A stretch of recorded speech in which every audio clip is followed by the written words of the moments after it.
everybody. Peace. Welcome to Saturday/Sunday live stream in the Fashion Bunker. I know we're a little bit late. Or are we early? Well, you know, from time to time, we also need to have a live stream that is favorable to Europe. Good morning, Europe. Good night, America.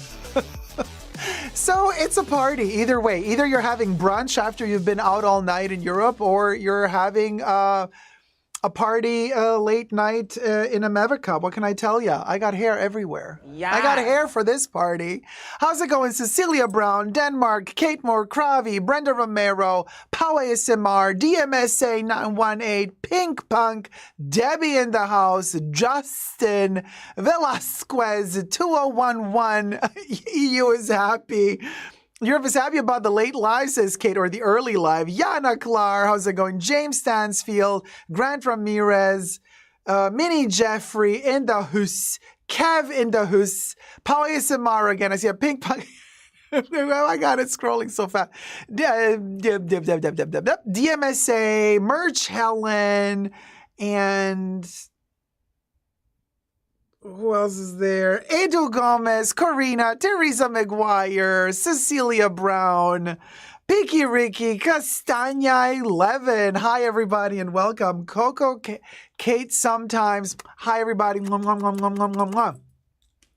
Corey Emerson, how's it going, darling? Oh, my gosh, look how amazing. Pink Punk says, is that a brooch?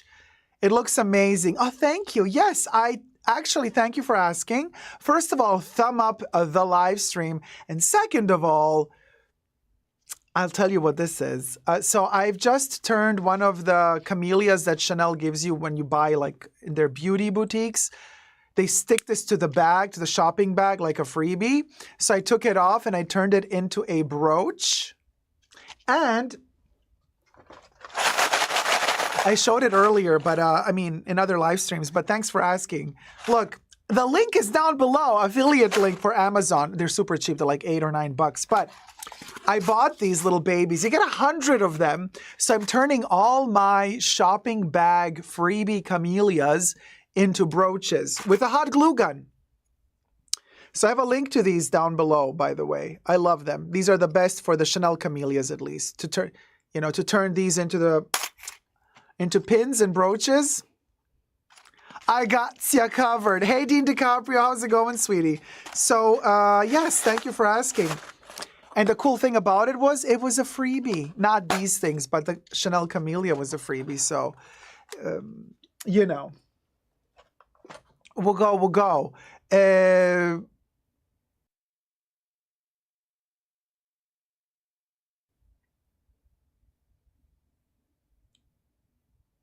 Am I back? Oh, I'm reading chats. Hi, Dacob. Hi, Anna Christina. Sorry, I was like frozen for a second. Happy to see you this morning, Brenda says. Oh, thank you. Happy to see you too. Hi, love. Hello, Dacob and Bunker friends. How's it going, everybody? So, what did I want to say? Of course, Chanel changes their camellias. It's not like they always have this particular model. Usually they're like paper camellias, but this one I got around Black Friday and the holiday season. They have like a special camellia for the holiday season. This Mother's Day, they're having like these white ones with contrasting neon pink or neon orange stitches. To see the photo of those, you can go check me out on my Chanel fan account, Instagram, Dacob CC, all spelled together. There you can see the close-ups of the camellias. We'll go. Thanks for asking. Thumb up the live stream. And for our rewatch crew, if you're watching this after the live stream is over, please don't forget to help the Fashion Bunker out by commenting in the comment section down below the timestamp and the title of the topic that begins. When it begins, that helps me later generate chapters. So thank you so much. We got over 100 people watching and we only got 53 likes. Really? Y'all, don't be stingy with the thumbs because we need those thumbs to survive on the YouTubes. So just saying, we'll go. Hi, Didi Bean. How's it going, Didi? Hey, Linda Nolasco.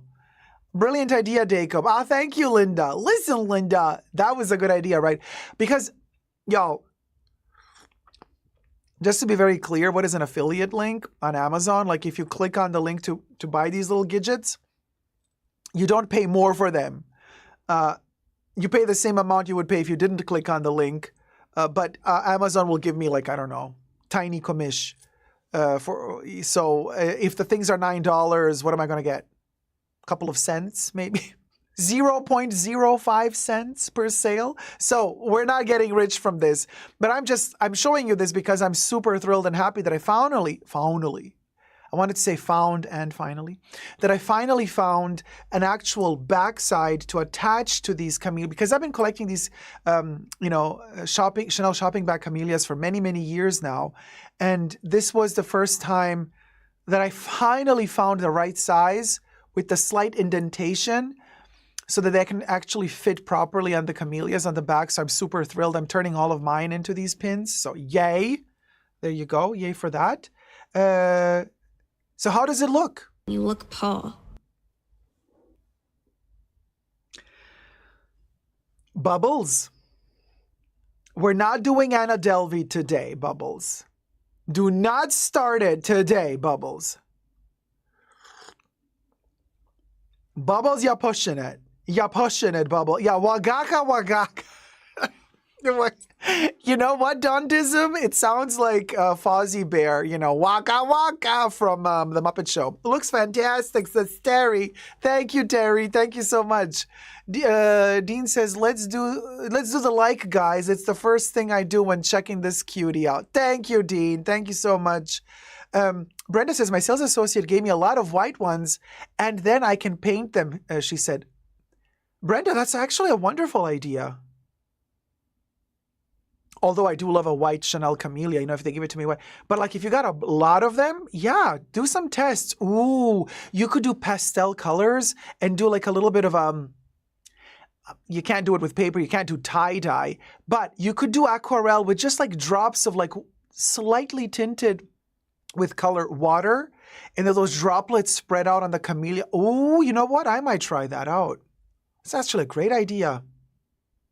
Because you could, you know, that paper is it's a really thick and good paper. It can absorb beautiful the colors. That's a great idea. That's actually a really great idea. I'm gonna try that because I have quite a few of those white paper ones. You know, actually, look.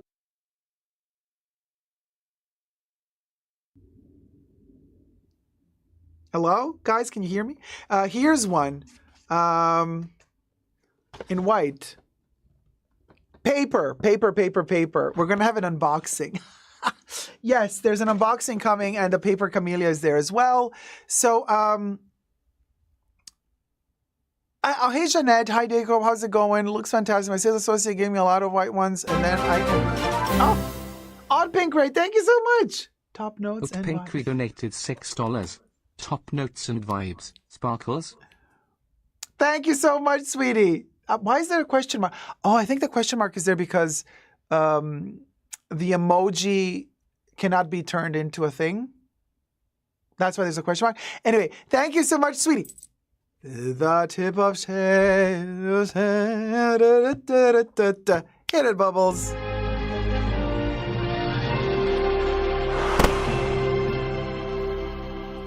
Thank you on Pink Ray. Thank you so much, sweetie. Hey, Zara Justina. How's it going? Hey, Zach. Shoutout to Europe aspirational. Here the pins turn to cost. Oh, really? 1868, which means pretty commish to you, Dick. Well, then I guess I'll get 10 cents. But it's still a great price if you think 18 euro for 100 of them. Think if Chanel sold you 100 of those, how much it would cost. They would charge at least 1,800. At least 1,800. Lovely Isle Gal says, hi, beautiful Dacob. Hey, sweetie, how's it going? Welcome to the chats. Oh, Love says, you have to reply. Do you know who I am to Bubbles? Yeah, she's going to tell me I'm Paul again, you know. You know, she's very Anna Delvey today. Bubbles is in a mood. Speaking of moods. Oh, wait. You must say, oh, I saw the Cocoa popcorn bag Chanel is about to release, and I instantly thought of you because it's such a collectible. Are you going to get it? I don't think it has any leather. The popcorn bag? From which collection is that? Is it a Minaudière? Honey, if it's a Minaudière, what's it going to cost? $25,000? No, I'm not going to... I haven't seen the popcorn bag. Are we talking, which fashion show is this?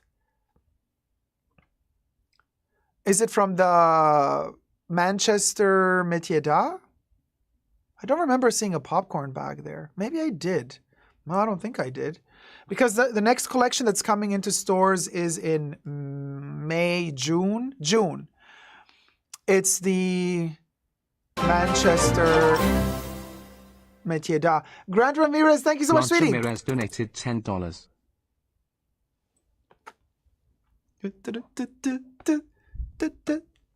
Shame. The tip of shame. Hit it, Bubbles.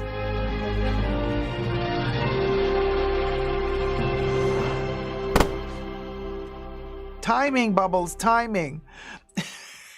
Thank you, Grant. How's it going, sweetie?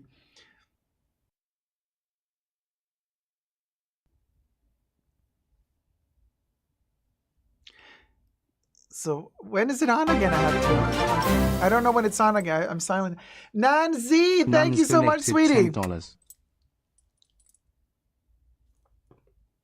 Save the tip, just the tip. Hit it, Bubbles.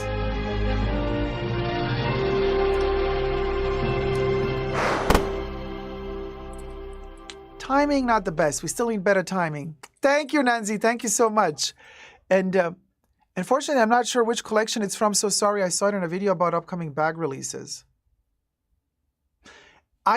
Guys, does anybody remember the popcorn, the Chanel? Let me check. I don't remember the pop, y'all. Thank you, Grant. Always good to tune in. Thank you so much, sweetie. Let me just check. I don't know the popcorn Chanel popcorn bucket.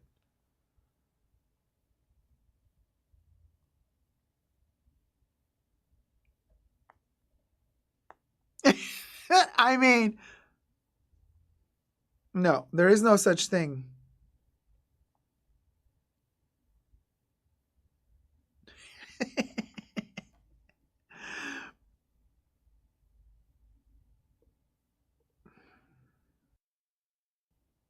Okay.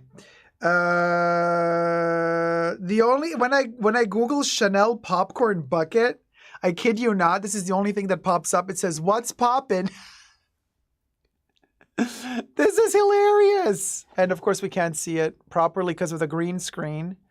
But there you go. There you go. What's This is not Chanel, obviously.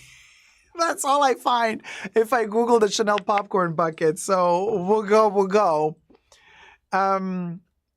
It's a popcorn container with a label that says Pop Coco on it. Maybe it's a promotional thing, like just for advertisement purposes only, not for sale. They do stuff like that sometimes too. I don't know. I guess we'll figure it out in the future. Hi, Astrid. Looking fabulous. Oh, thank you, sweetie. Very kind. Oh, Brenda said I found it. Teresa Terry. McGuire donated $75. Hubby's surgery went well. Forgot to mention in pre-show as we were excited about new grandbaby coming. He was diagnosed with severe ulcerative esophagitis. He has ulcers severe in his throat. They took biopsy. Wait, let me read it because Bubbles cuts it off after a certain. So he was diagnosed with severe ulcerative esophagitis. He has ulcers severe in his throat. They took biopsies and he was started on medication. So, is he back home now? Or is he... I guess he's not home yet, no? Is he back home? Because if he started the medication... I remember with my surgery, they started medication after surgery while I was still in the hospital. So I don't know. Oh, he's back home? Okay, that's good. Well, then hi to hubby. Hello. Glad you're doing well. And I hope the medications work to help you recover because, I mean, hospital is never... no fun. It's no fun, you know. I always think to myself, people that want to work in hospitals, it's they have to have a love for human beings because otherwise, I mean, it's a lot of work. Very little sleep, long working hours. It's not, you know, unionized like when you act and everything is like super strict and you got to eat at that time. You got to take a break here and there. Like I said, when I was in the hospital, there was that one surgeon that at a certain point, like the nurses had to like beg him to go home. They're like, you've been working for over 30 hours without sleeping. Go home. The poor guy. And he was just exhausted because, you know, exhausted.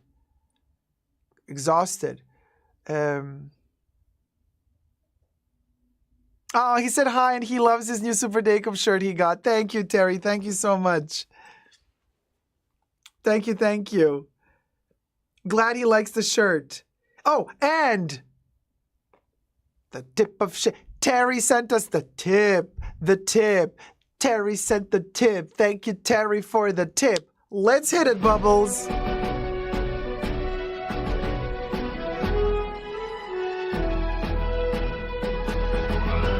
We're on the journey, driving towards the tip, baby.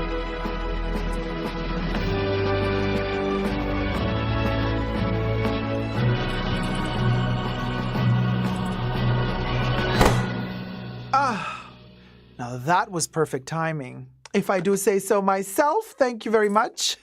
Nadine, how's it going? Good morning. Dacob, hope you doing well. Happy to catch you live. Thank you so much, Nadine. I am doing better.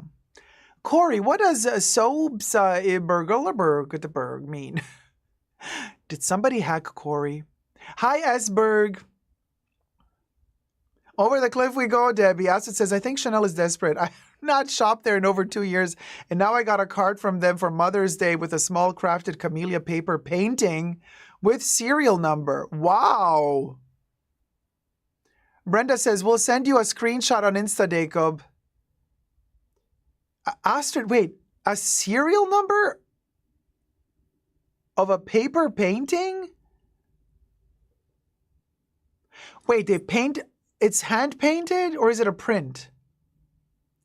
Corey says my fingers were on the wrong keys.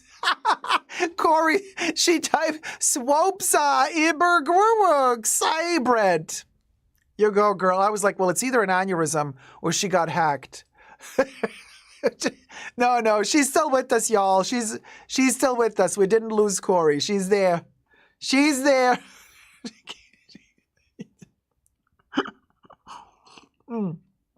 So Astrid, I mean, that's fabulous. Let me just tell you one thing about Chanel. Everything I say in this live stream and in the videos that I'm recording here, everything I say is for entertainment purposes only, not rooted in truths or facts. Everything's alleged and just my opinion. Chanel! Yes, they just made a few, so they want to make you believe. No, it's handcrafted. Okay, that's fabulous. Oh my God, lucky girl. Is it with a neon? Well, anyway, when you buy, and you buy a lot, they stop giving you gifts and stuff. They only lure you back in when you haven't purchased in a while. That's when they kind of give you something. That's what I've noticed. And I've been talking to people who are also clients of the haute couture at Chanel, and they're like, yeah, the first season or the first 2 seasons when you're a client and you've just become their haute couture client, they treat you like gold. And then once once they got you reined in and you've been a customer for a while, they stop treating you like gold. Then they're just like, okay, let's get other new clients and let's pamper them. But their old school clients, they kind of forget you a little bit. And I don't like that. I really don't like that. And Chanel has done that with me as well in the past. And not pretty. Not pretty. Not pretty. Oh, Yana Clara. Hey, sweetie. How's it going? Janu_Clara donated $26.74. Thank you for a wonderful start to the Sunday morning. Thank you so much, sweetie. Let me just, before I pop your cherry, let me fix my oily mug. I can't. Why do I keep oiling up like this? Well, good genes, I guess. The oilier I am, the less wrinkles I'll get. Butter. Thank you, Pharrell. Finally, you said something right. In the right context, too. Not today, Zerg. Not today. So, Yana Clar, darling, let's go towards the tip. Hit it.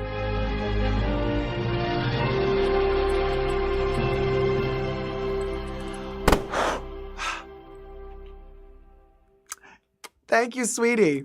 Zubetta, Chanel, Zubetta, right? Evatrice. Astrid says, the packaging is with a neon border. The painting itself is plain white. They still send me poster and catalogs of the collections, but I am ghosting them. I used to buy a lot there. Oh, I see. Yeah, good for you. Now, I buy seldomly. I stopped buying leather. I stopped buying leather 2 years ago. 2022, summer of 2022. So there you have it. The package, because we done, their leather. I still don't trust their leather. Now, speaking of Chanel shenanigans, we're going to do a video today. Thank you to Kev for having sent me the news. By the way, we're just coming out of a pre-show. We did a 3-hour pre-show live stream, which was exclusive to Tier 2 YouTube members and Tier 2 patrons. So join today to never miss out on a Saturday live pre-show. So we had a 3-hour conversation about many things. Anyway, what happens in the pre-show stays in the pre-show, very much so, because it's very saucy in there. But Kev sent me a link and said, hey, did you see this interview? I'm like, oh my gosh, was it like a new interview? He's like, yeah, it was just like from yesterday or so. And I'm like, ooh, juicy, juicy, juicy. So then after the pre-show, I checked out the interview. I watched it. I read it. There's also a transcript of the interview. And of course, anyway, so of course we're going to make a video today about that interview, Chanel. I'm just like, no, girl. They were pushing it again, you know. And this time with the CEO, with Lena Nair, you know. Somebody said in the comments underneath that video, they said, no, it's Nanair. But I don't think it's Nanair. It's Nair. Do we have anybody from India? Well, although she's married, I don't know if her husband is Indian. So I don't know if she took his surname and if he is Indian or not. I don't see, even though I am shown stuff.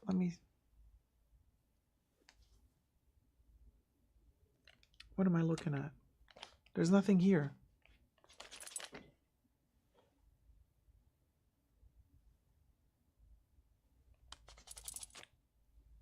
Yeah, well, if there's makeup, I can't fix that.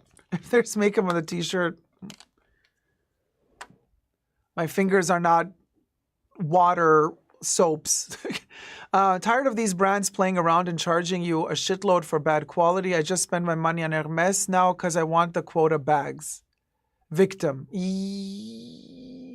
I have a nice sales associate and I spend mindfully. Oh boy, Astrid, be careful.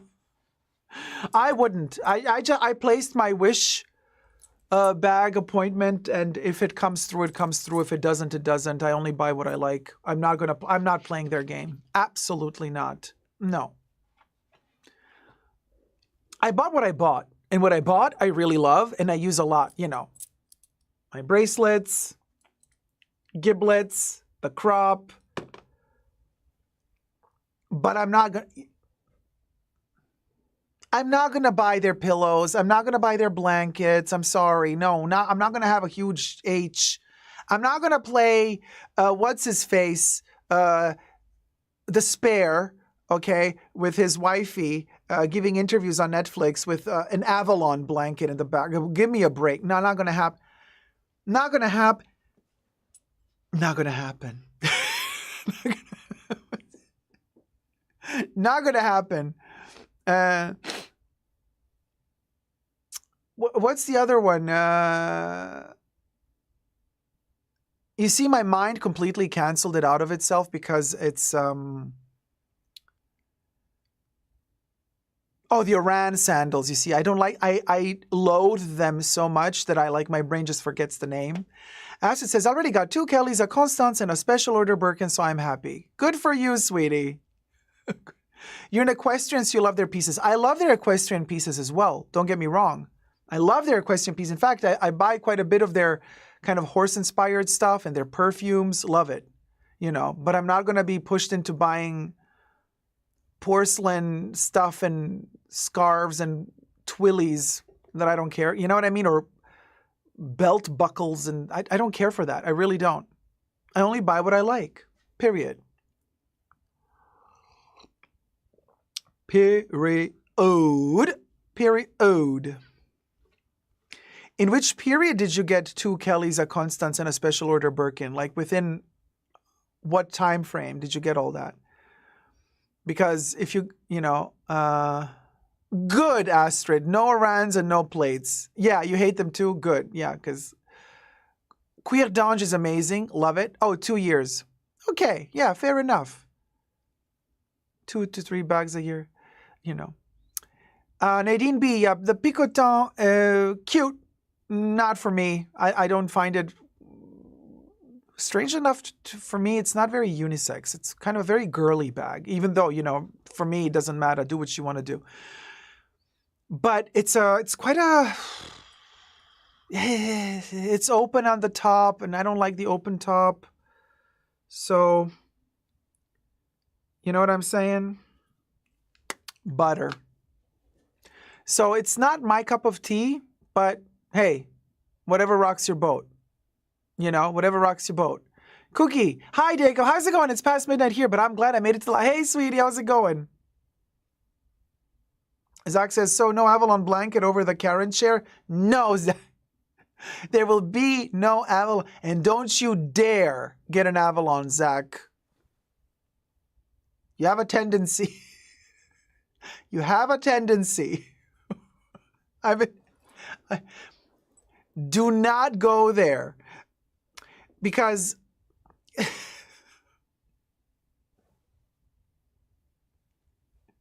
you've been going the conservative route. You've been posting a lot of those. What was the other thing I saw you did the other day? Oh gosh, I forgot the name. I'm totally brain. The brand, the perfume brand, the event, the cheese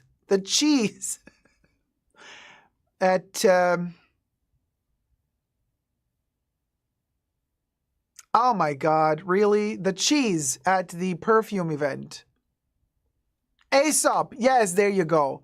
You see, okay, can we talk about this for a second? Because Aesop to me is giving me the perfume equivalent vibes of Hermes. Not Hermes perfumes, like Hermes fashion is giving me kind of, Aesop is giving me Hermes. Oh, it's Cecilia, total brain fog, girl. Aesop is giving me Hermes vibes. Like in terms of how conservative they are, the layout of the store. Didi Bean, I know. I also like when I can't remember. It's over. It's over. When you can't remember, you can't remember.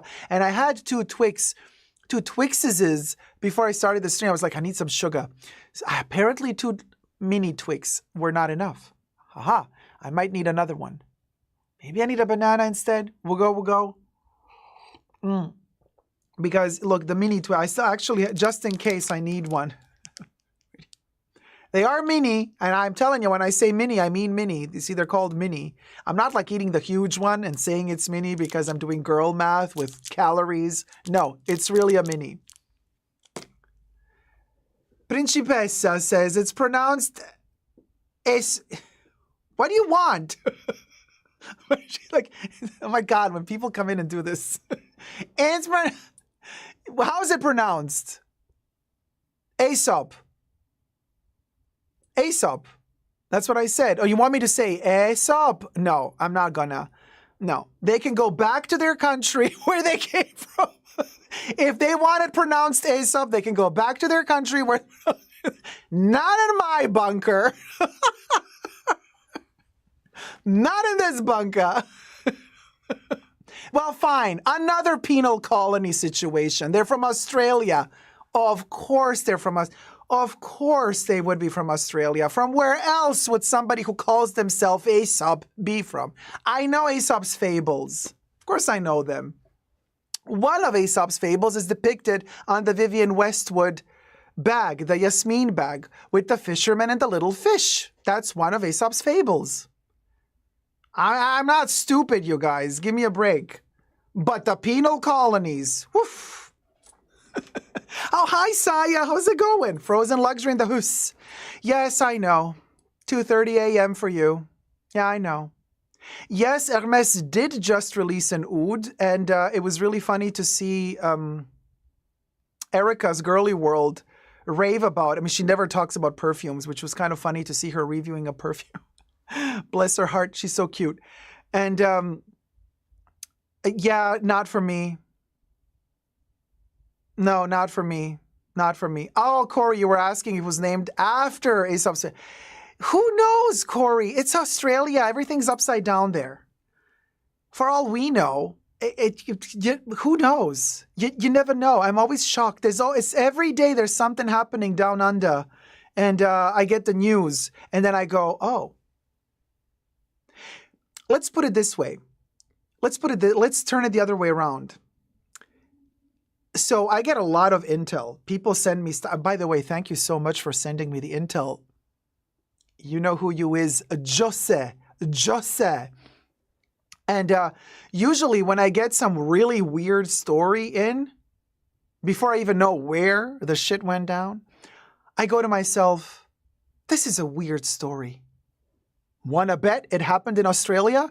And then looky, eggs and cookie, it happens in Australia. It's always in Australia. Like the weirdest stuff happens there. This is true, Corey, right? From Melbourne, to be exact, LOL. Well, there you go. There you go. I still haven't had a chance to check out the new Moschino. Ah, yes. My mom saw the new Moschino. Of all people, my mom is like, did you see the new Moschino? I'm like, Mom, how do you? Oh, okay. No, I did not check it out. So anyway, Erica said that she loves the oud, the Hermes oud, and she said it's a soft oud, not an intense oud. Like usually ouds are very overpowering. I do not like ouds, but not for me. Sai, I think it's called Oud Azan or something like that. The new Hermes from the Hermescence range oud, and it's like the first oud that they made, blah, blah, blah. Yeah.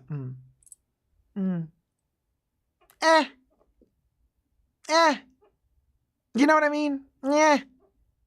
Corey says, I'm in a paramedic group on Facebook. We all swap stories. All the really strange stories come from Australia.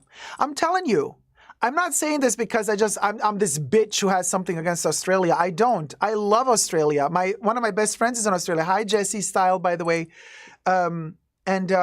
So, Vel, also a dear friend of mine. Hi, Vel. How's it going, sweetie? Clayton is in Australia as well. Hello. And today, hi. So, there's like really lovely people in Australia. There's also some terrible CUNTS in Australia as well. But then again, CUNTSs are everywhere, not just in Australia. But in Australia, they reach a whole other level. A whole other level, honey. And here, I'm not afraid to talk about it. So, try me. Just saying. Now, the dingo ate my baby. Yes, Debbie, that's the movie. That's the movie. The dingo ate my baby.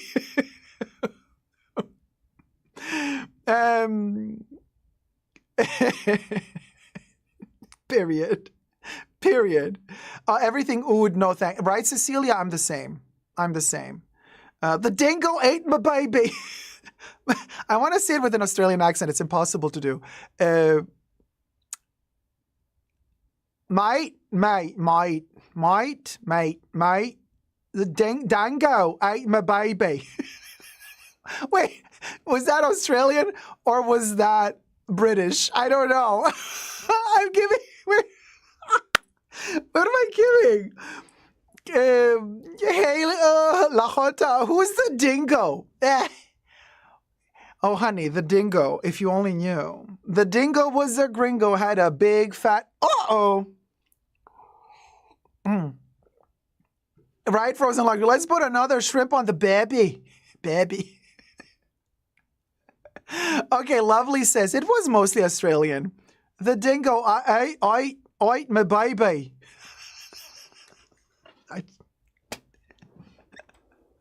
We'll go. No, I mean, I my baby.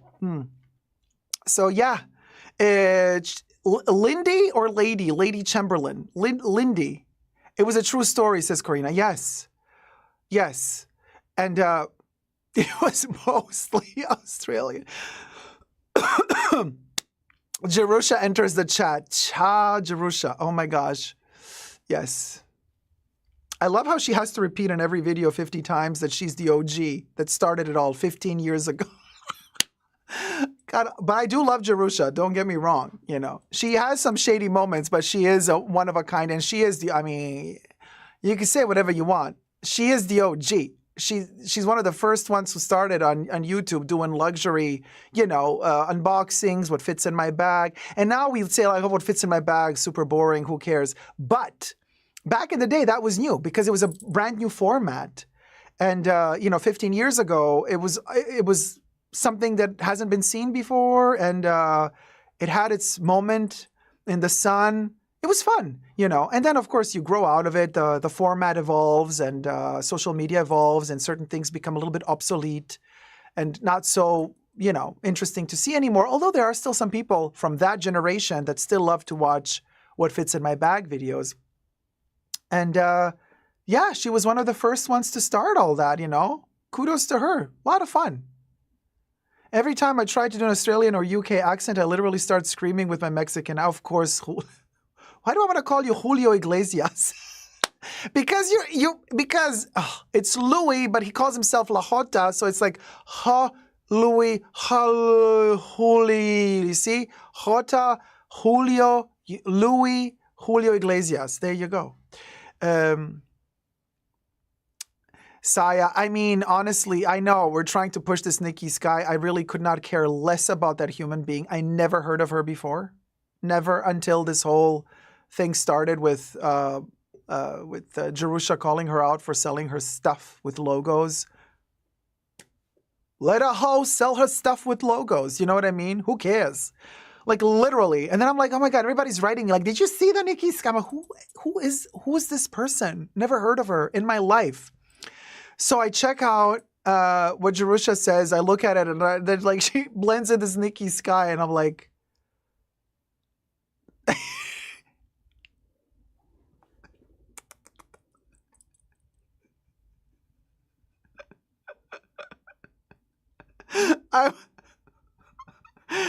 I kid you not. She pops up on screen and the first thing I do is like,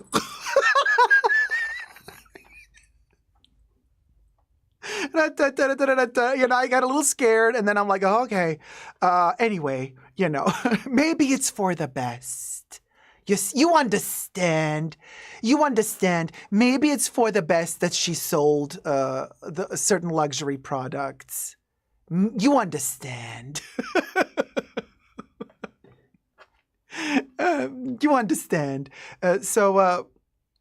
You know. But yeah, I mean, what do you expect? You can expect a lot of fakery on social media. A lot. You know. When you talk, you know, luxury community YouTube, expect even more fakery. You know.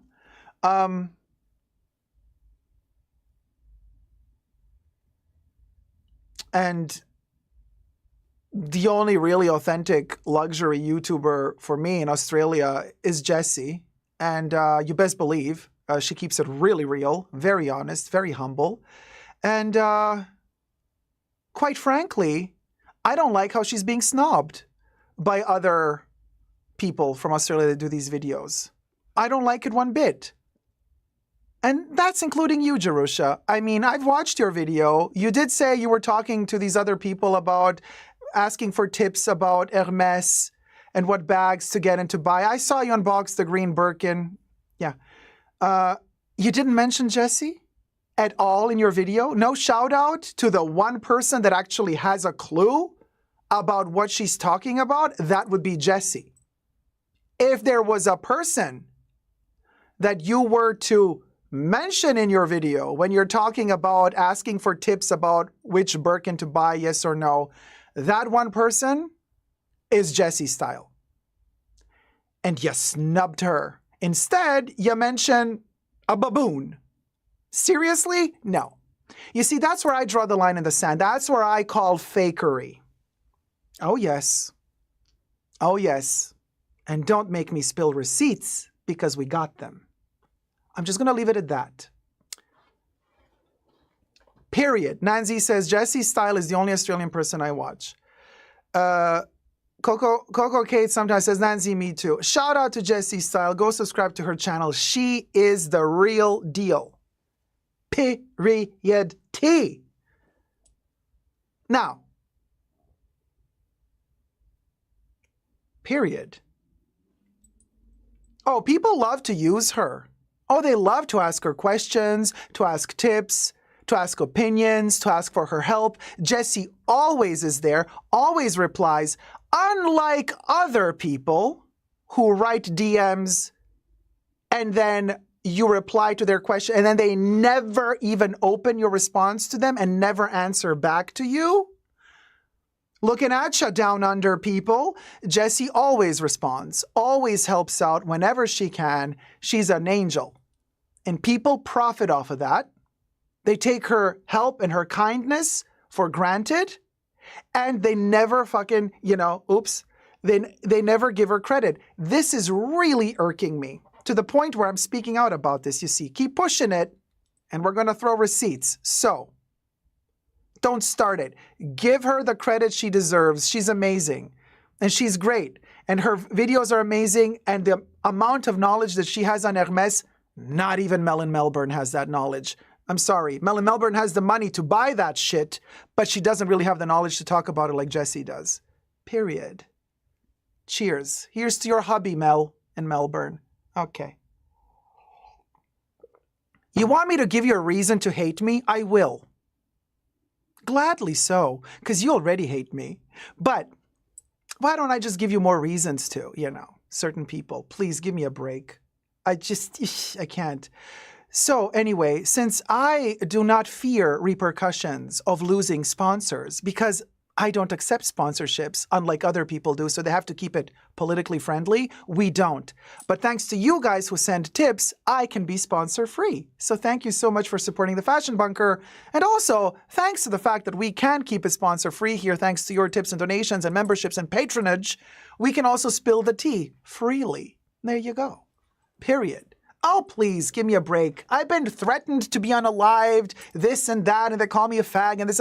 Girl, the shit I've read, the shit I've seen, the shit I've been through in my life, this is nothing. This is popcorn at a cinema, honey. Popcorn with butter. And since I'm lactose intolerant, you best believe I'm going to shit that toilet full with diarrhea after the popcorn. But I'm still going to eat that popcorn, and I'm still going to eat that butter. And I will clog that toilet. Cheers.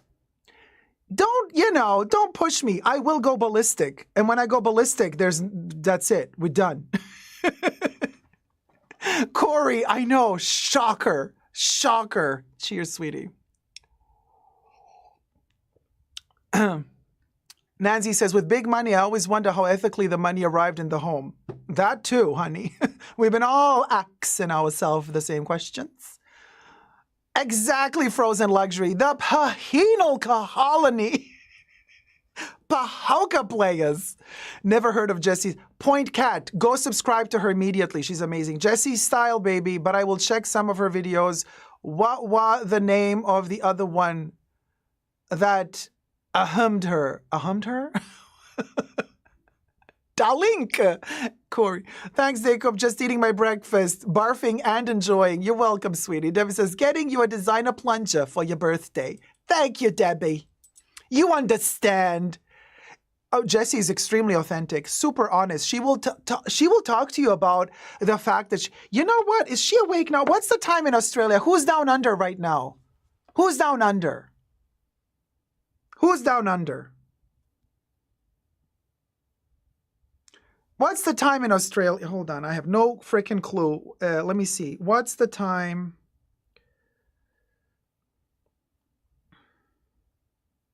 Oh, good. Okay.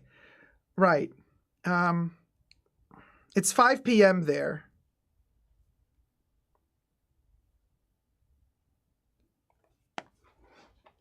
I'm done. I've had enough. Hey, Audrey. Good morning. Hello? Ring, ring, ring, ring. Hello? Oh, she might not be available now. The time is right, but I'm not sure if she's... Hold on. She might be filming something, you know.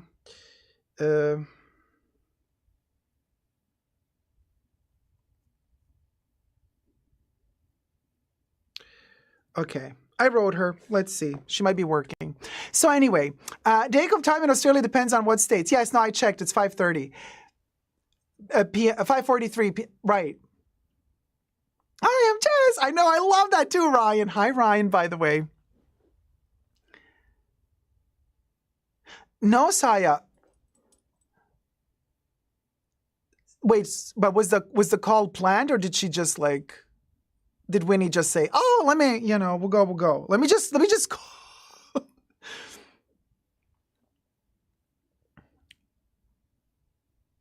Or did, hey, Nana, nice to see you live. Oh, thank you, sweetie. Nice to see you live at this hour, right? Yeah. Trying to make a variety so that every time we live stream, we have a different time so that like different time zones can be advantaged. Nancy, I had no clue either. I didn't know. Yeah, Saya just wrote that they did. But I didn't see that part. I didn't. Wait, hold on a second. Okay. I didn't check. Yeah, but Saya, when was the last video posted? Because I've been working on this live stream since like yesterday. It's been a mess. Getting ready. She loves plushies. At the moment, she loves Jellycat, the brand. Can you let us know the approximate time in advance so we can plan? No, I cannot. Sorry, Corina. I cannot. Jack's Bag Attack. Hi, Jackie. Jacqueline. How's it going, sweetie? Saya, I think that was staged. It was so funny. Oh, it was staged? Okay. So it was planned out. It was planned out. Okay. Well, good to know. We'll go. I think Jessie's working, y'all. So I'll just give her a minute. Maybe when she checks her phone, she'll see. And hi from Vegas. Hey, Anya or Anya McGuire. How's it going, sweetie? Oh, we got 2 McGuires in the house. I love Jessie. Why would anyone shade? Oh, Jackie. Oh. Why? Because they're jealous. It's that simple. They're like mean girls ganging up on her. And it's really becoming quite disgusting. So. Oh, yes. Do you guess why so many luxury bag lovers on YouTube are selling their stuff lately? Are they, though?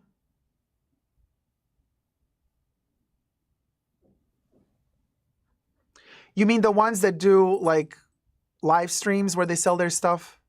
Or, like, video vlogs where they sell their stuff? They might really be selling their stuff. But,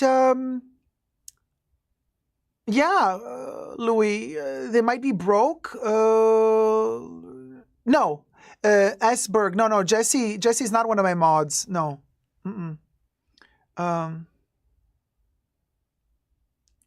Yes, you like the Emotive Vintage Tokyo video. Yeah.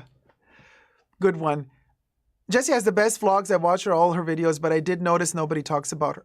I talk about her all the time. What are you talking about? I shot a ton of videos with Jessie. You can see Jessie on my channel. You can see me on Jessie's channel.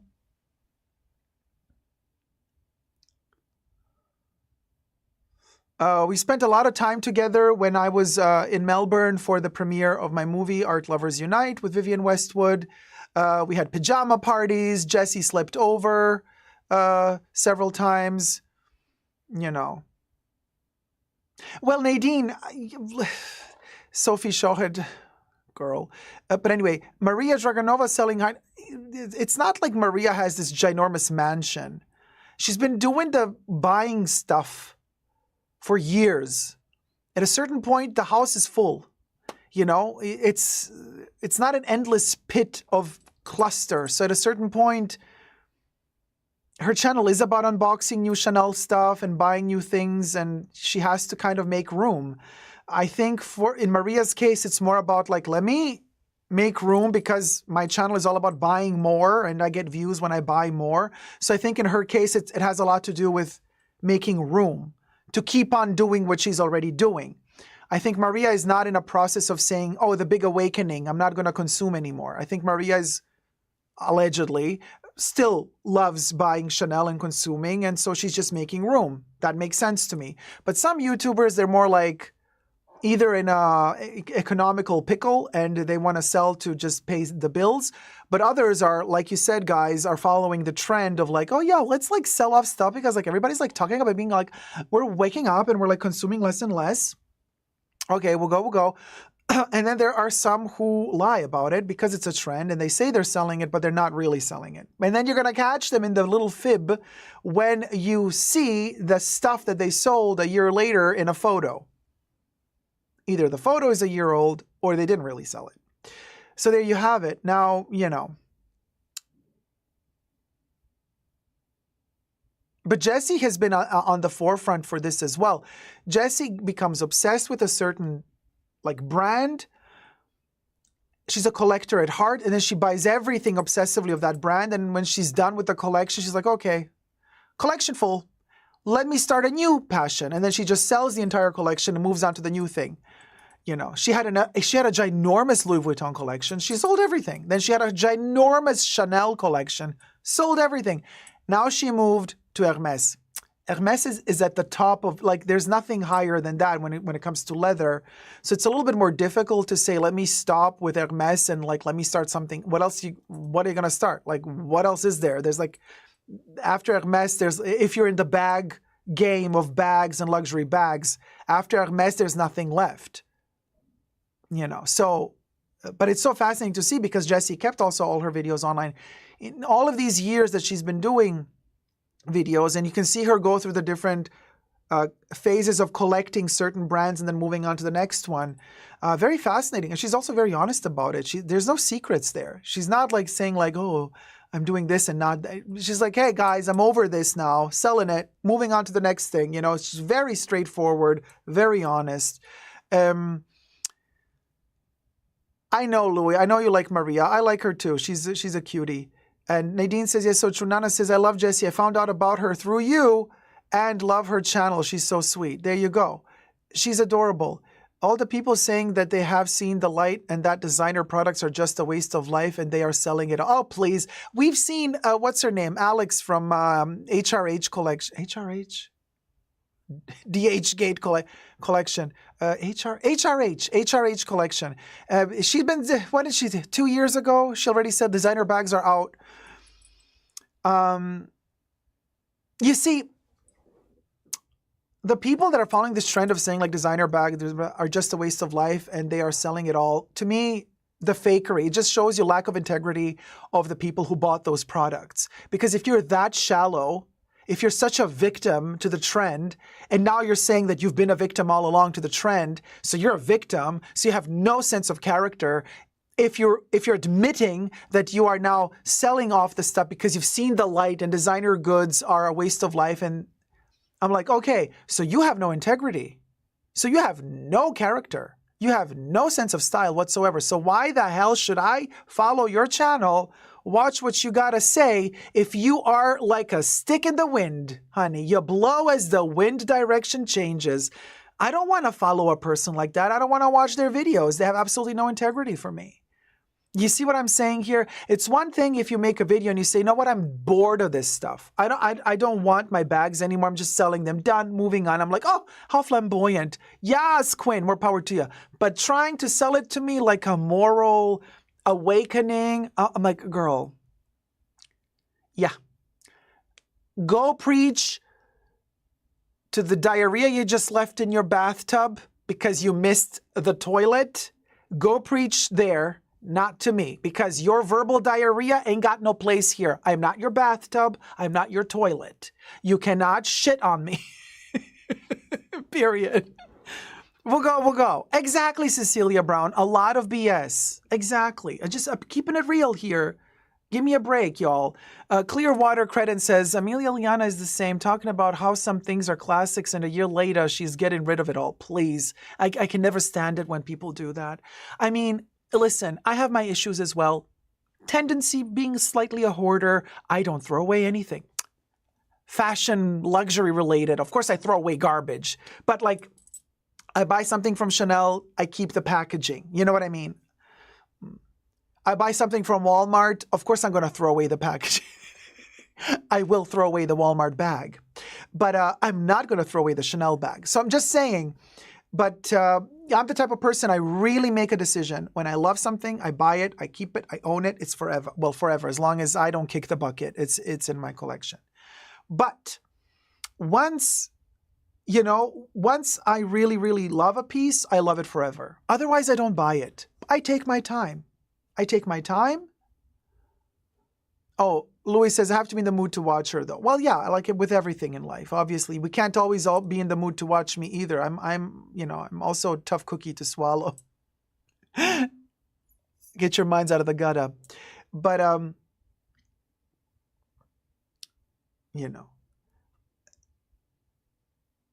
Kate Moore says, I found Jessie's channel when she had a few hundred subscribers and thought that she's so cute and like a breath of fresh air. And she is.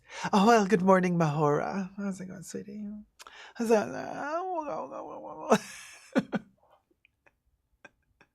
At the top of the hour, our top du jour is in the house. Given masculine energy on the runway, Mahora. Tens across the board. Velasquez, no, I always like seeing you, Dacob. Thank you, my dear. Also, I have a really kind of like very straightforward sense of humor. So it's kind of like, if you like that, if you can handle my way of thinking, then you can have fun watching me. Otherwise, I mean, I get criticized. I mean, you want to talk, okay, here's some fool who left a comment on my latest video. Luxury handbag designer in jail. Coach sues Gap, Pharrell sued, TikTok banned, Dacob live. Oh, that was my last live stream, right? And this is a public comment left on my channel. Somebody said, so in that live stream, I also talk about Nancy, what's her name? Gonzalez, the lady that does the bags. She's going to the slammer because she was, taking reptile skins from Colombia to America and didn't, get all the permissions allegedly for it. So they kind of sentenced her to 18 months in prison. So anyway, so he says, Nancy Gonzalez has been around for years. Her bags were sold at Bergdorf's and were well priced for being exotics. Her bags were even referenced in The Devil Wears Prada when Stanley Tucci's character, oh my God, let me read this with the Valley Girl gay voice because that's the vibes this person is giving me. So let's reread this. Nancy Gonzalez has been around for years. Like her bags were sold at Bergdorf's and were well priced for being exotics. Her bags were even referenced in The Devil Wears Prada. Oh, Denmark. Oh my God, thank you. Denmark donated $10. Thanks for being you and for being on YouTube, heart. Thank you so much, sweetie. We have to pop a cherry for you. Mask for, yeah, Edu knows. Edu knows. Yes, Miss Mahora, mask for mask in the house. Hold on, let me pop a cherry for Denmark. Let me pop a cherry. Are you ready for the journey? Let's ride this car towards the tip. Hit it, Bubbles. Get in, loser. We're going shopping. Shadow music. I need to know ahead of time what's going to happen. Thank you so much, sweetie.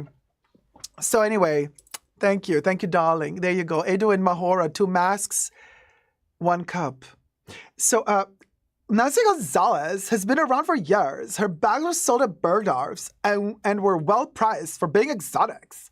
Her bags were even referenced in The Devil Wears Prada when Stanley Tucci's character was running in the runway closet picking out clothes, accessories for Anne Hathaway's character. By the way, I think it is great that professional athletes are embracing fashion because I was talking about like those cringe, straight, mostly homophobe, allegedly. And then hiring some stylists to dress them, and then they're wearing the little Birkins everywhere they go, but they're like hyper masculine. And I was criticizing that, but tongue in cheek. I know most of us would still sit on it, you know what I'm saying? But we'll go. And so, by the way, I think it's great that professional athletes are embracing fashion.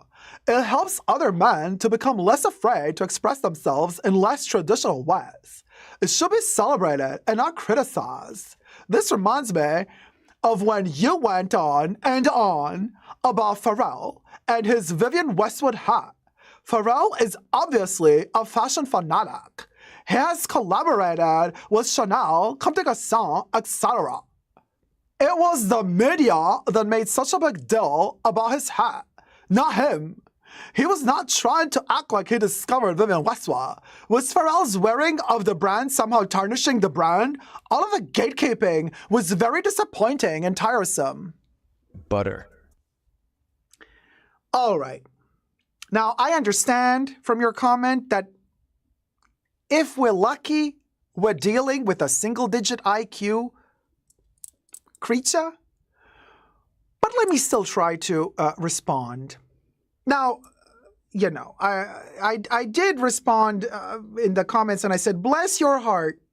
You got it all twisted. Bless your heart, Shug.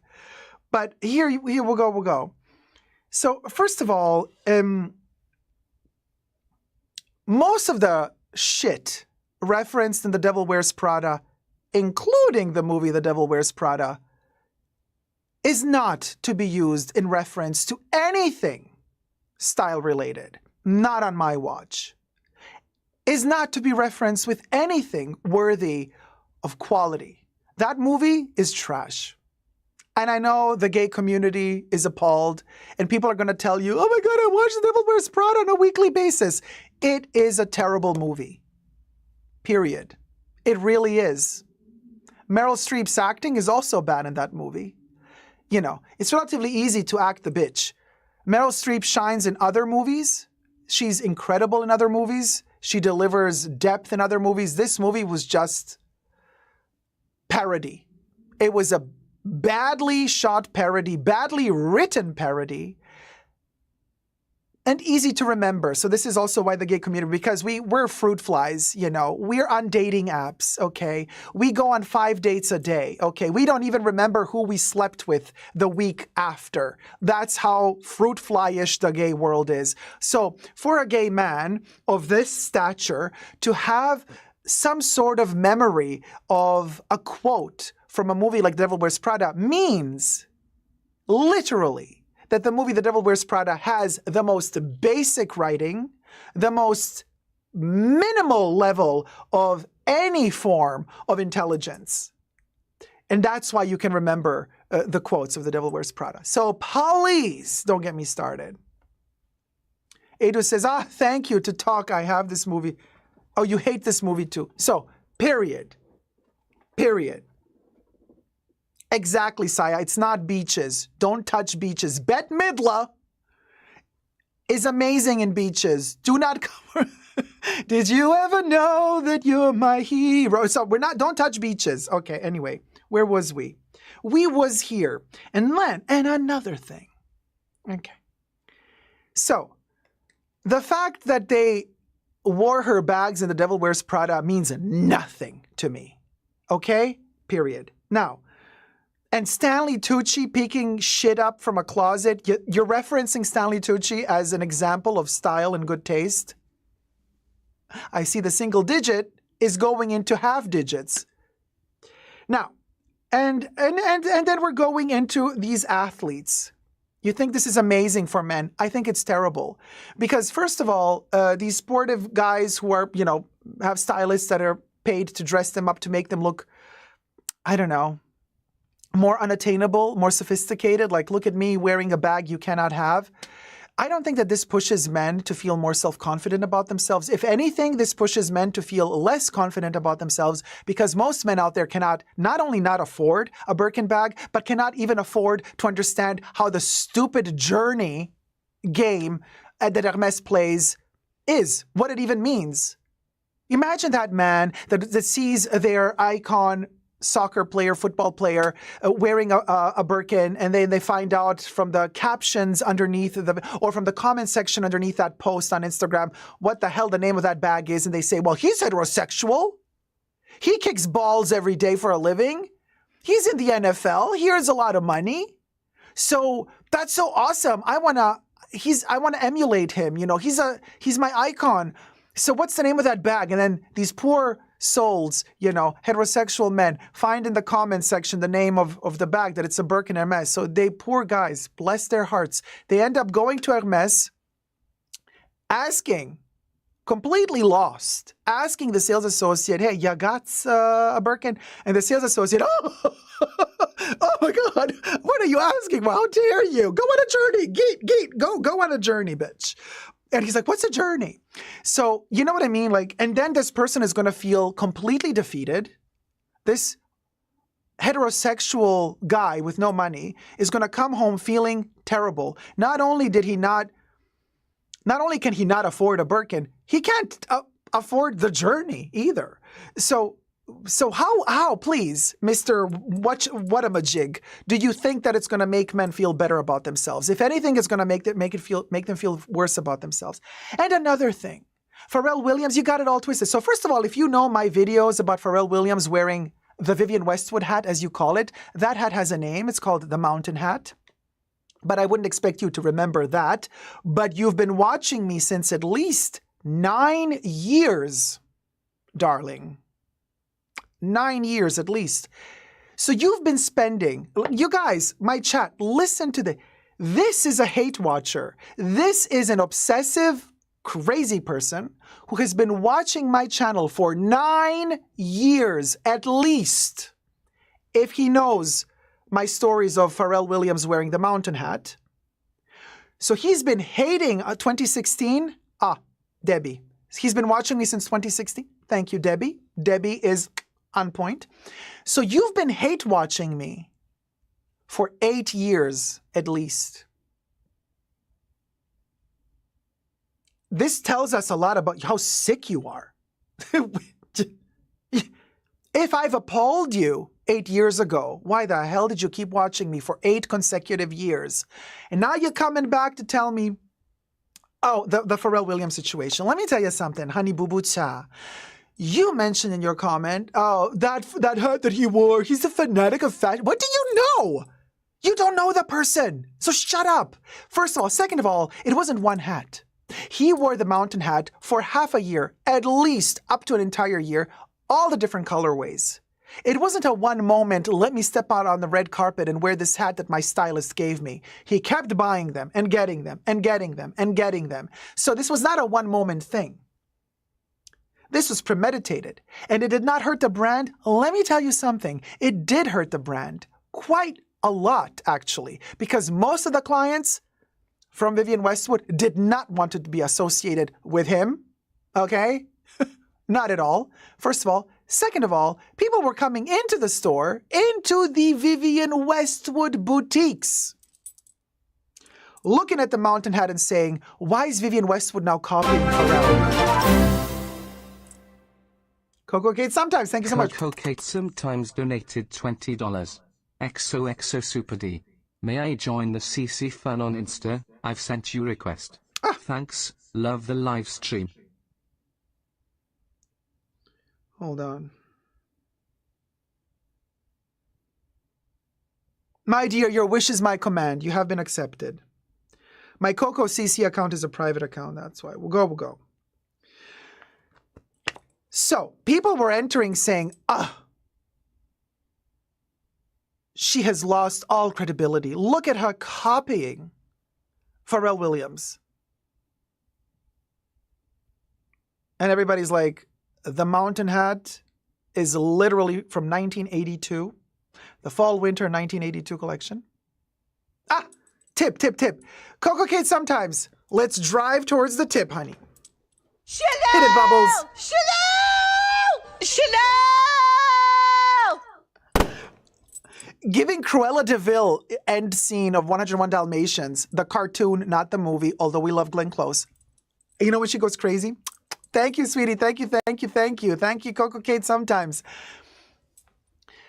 And Nostalgia of Mud is the year and the name of the collection where the mountain hat was released first time.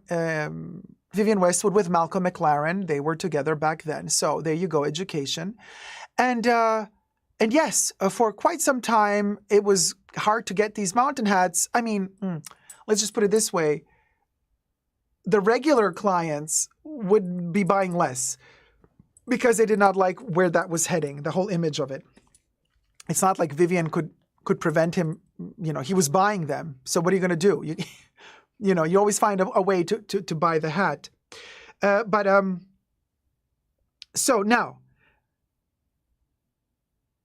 So yes, to answer your question, single-digit IQ person, yes, it was tarnishing the brand. And all of the gatekeeping was very disappointing. So my gatekeeping? So you're accusing me of gatekeeping? What exactly? What am I gatekeeping exactly? The sanity of a few human beings that still have some brain left? Yes, I'm gatekeeping the sanity of a few human beings that still have some brain left. Thank God I'm gatekeeping that. Because if everybody was as dumb as you, we would have nothing to gatekeep anymore. We wouldn't even know what gatekeeping means, which you obviously have no clue about, because if you knew what gatekeeping meant, you would have shut the F up. But no, Single digit IQ, missed a thing, had to go for it. Now you got your response. I'm in a mood today. So, anyway, how's it going, everybody? Just say, keeping it real, y'all. Give me a break. Come on. Please, if you want to come for me, prepare yourself. At least do your homework. At least do your homework. You know, if you don't do your homework, why are you coming for me? You know I got a big mouth and you know I'm going to come for you. So, do your homework. If you're going to come for me, do your homework. And learn the name of the products you're mentioning while you're at it. Should I speak your language, single digit IQ person? Dumbness in spring, groundbreaking. There you go, little Miranda moment for you. Devil Wears Prada, my butt. Oh. Good morning, Caroline Steele. How's it going, sweetie? Hi, Oshidi. Take him to the fire. Allegedly. Dacob, your honesty is refreshing. Many YouTubers are not authentic. You say it as it is and have integrity unlike some. Thank you. Period.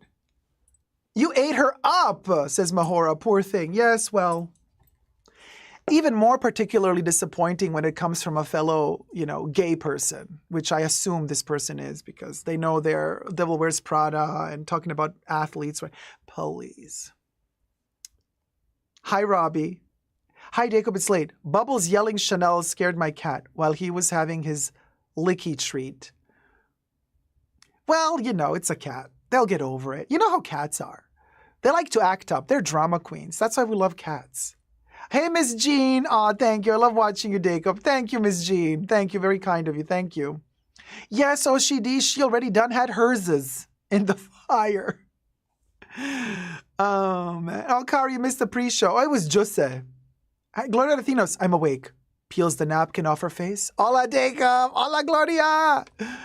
We love a licky treat, says Mahora. Greta says, yeah, you're in a mood today, but I love it. Well, no. I'm in a good mood.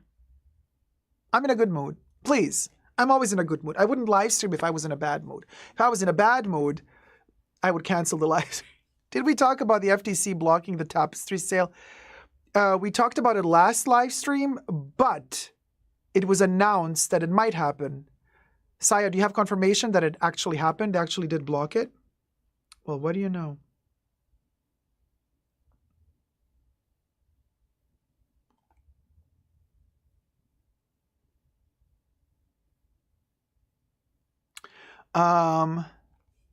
Darling, please make feedback about Comet perfume. Miss Jean, I already reviewed Comet on my perfume channel. Did you know that I have a perfume channel? Essentially Dacob is my perfume channel. And I have reviewed. My first impressions of Comet are available on my perfume channel. Essentially Dacob. You get to see me review my first impressions of this baby here. So that video is already public. So go follow me on Essentially Dacob, which is a perfume dedicated YouTube channel. We'll go? Cool. So, yes, we can lighten the mood. I can do a Chanel unboxing. How about that? You want to see something crazy from Chanel? I got it. Yes, let me give you a reason to be gay. Hold on, I'm just trying to.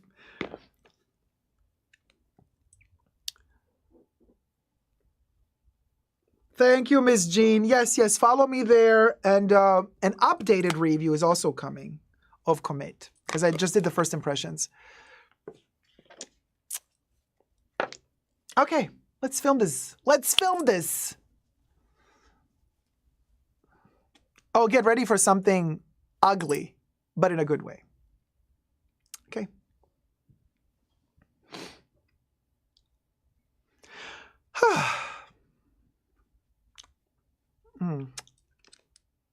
Hold on a minute. Gotta fix my lips. I've been adding too much powder. And then we get the powder sedimentates on the lips, y'all. Forgive my ratchetness.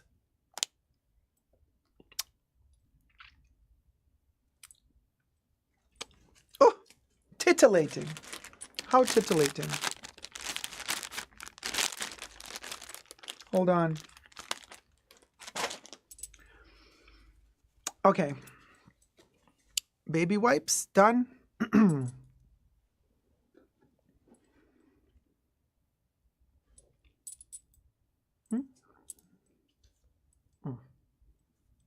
Wait, what is this? What's left? What's right?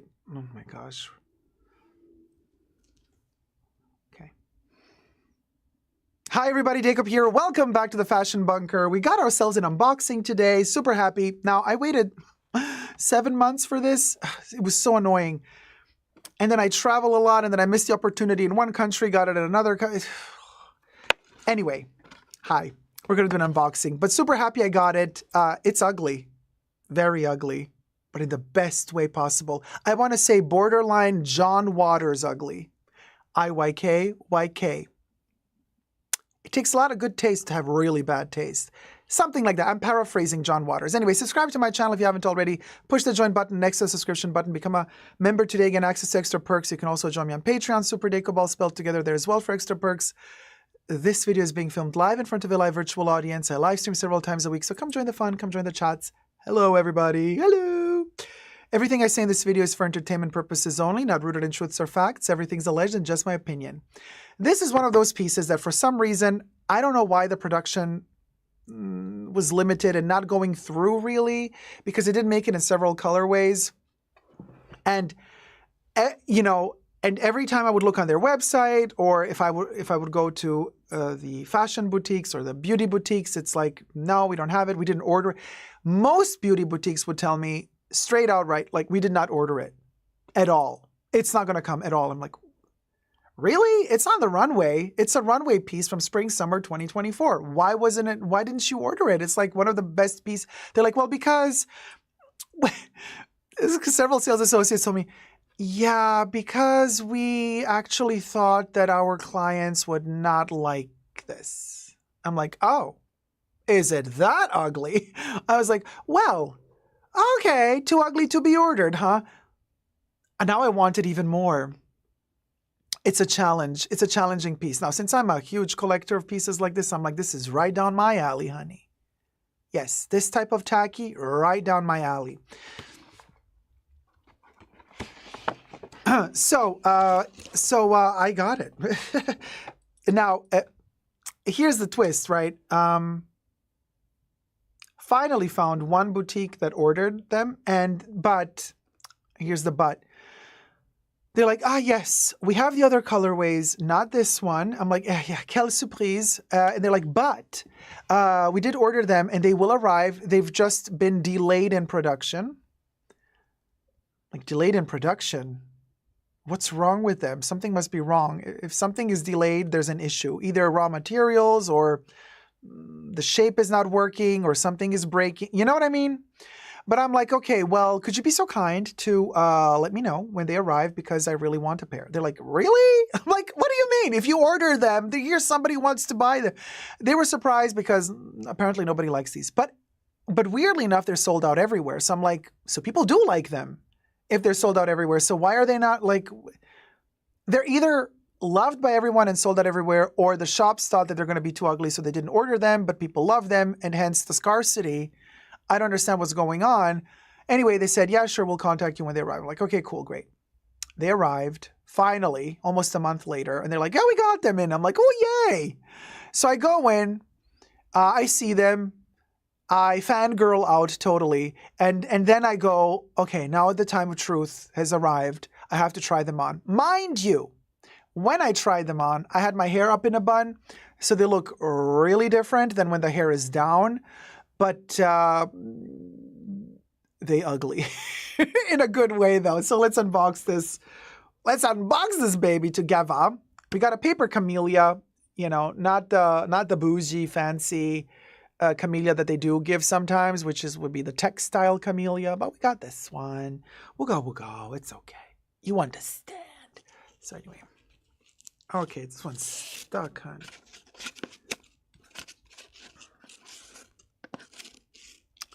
Come on. Usually they fall off immediately. This camellia is stuck. Okay. Are we here? Yes, we are. Now, from the box, you can already guess that these are sunglasses, obviously. Duh. You know, but the interesting thing is,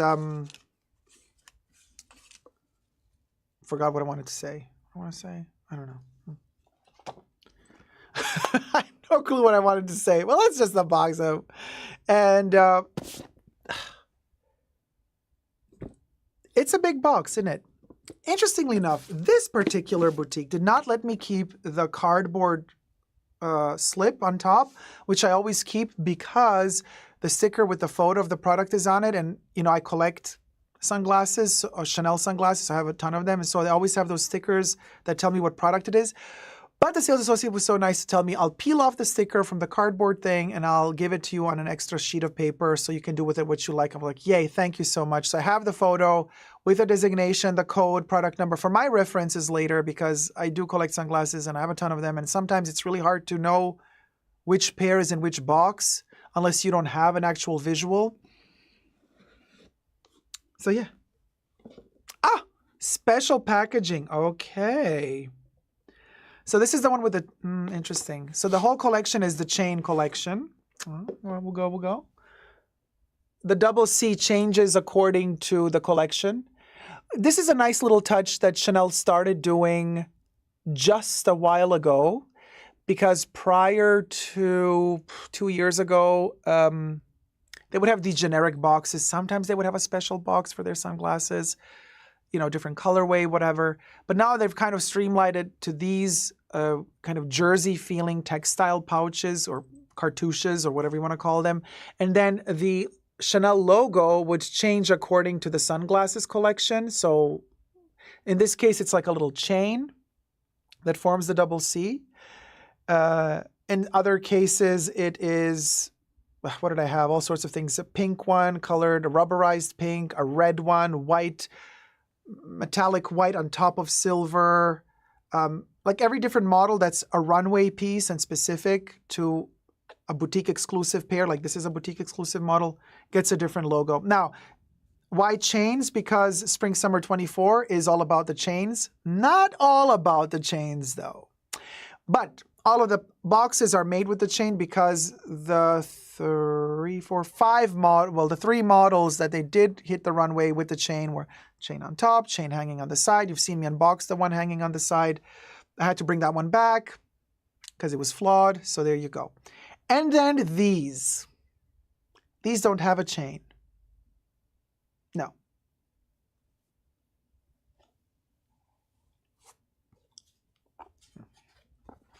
We'll go. There they are. Saw the dust. Oh, there they are. Protected. We're going to pull them out, y'all. Oh, they are tacky. They are tacky. They are so tacky. And we're going to try them on. Oh, living. They're giving me major 80s vibes with the ginormous double C logo. Hold on, let me take the sticker off. Is the sticker going to go off? Yes, it is. Wow. I mean, just wow. They are ginormous. And yes, they have this printed pattern of the double C textile that they also made for their clothing line and bags. There are a couple of bags in the spring summer collection that have these, you know, double C things.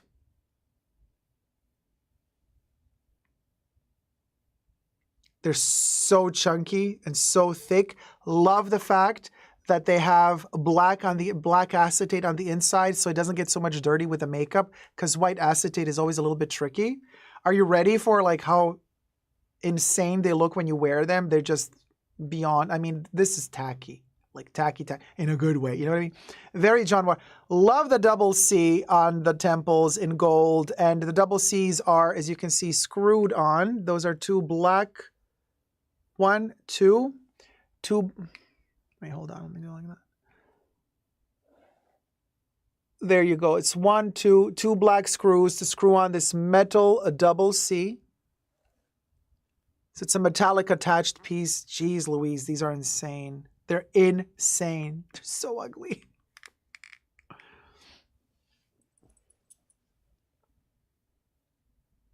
I love them. I mean, they're, you know what I mean? This is what I'm talking about. This is what I mean, when I'm talking about Chanel sunglasses, this is giving me 90s vibes, but it's giving me 80s vibes.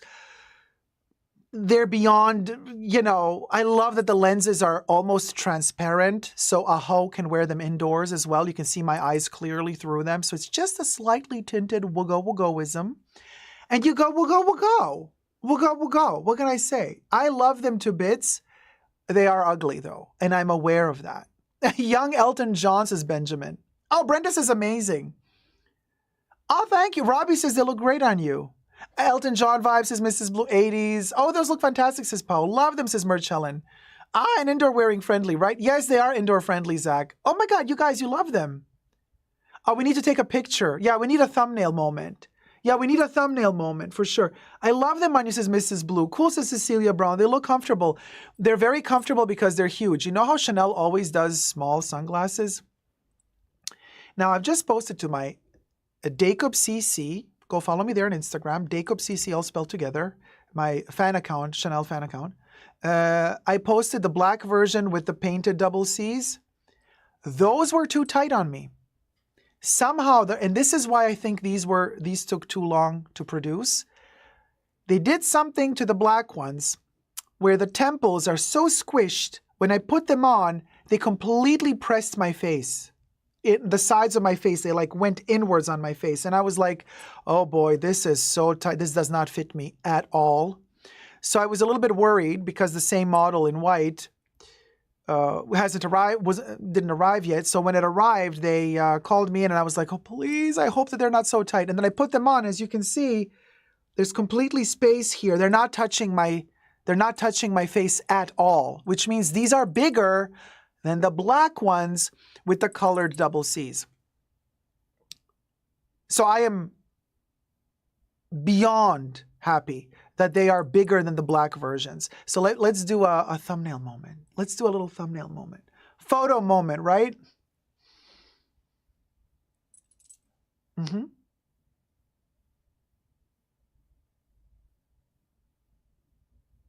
I'm not hearing the click. Oh, Daco, can you approve me on your... Will do, guys. I'm just trying to get to the photo of it all.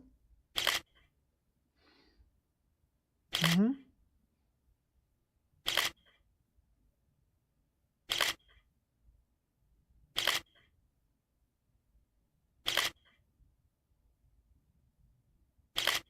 And there you have it. We did it, Joe. So they're fabulous. Of course, now they took off all my makeup off my nose. We're going to have to clean them, but they are chunky, funky, and adorable. Model number, in case you're interested in the model, 71628A. And then the color S8478.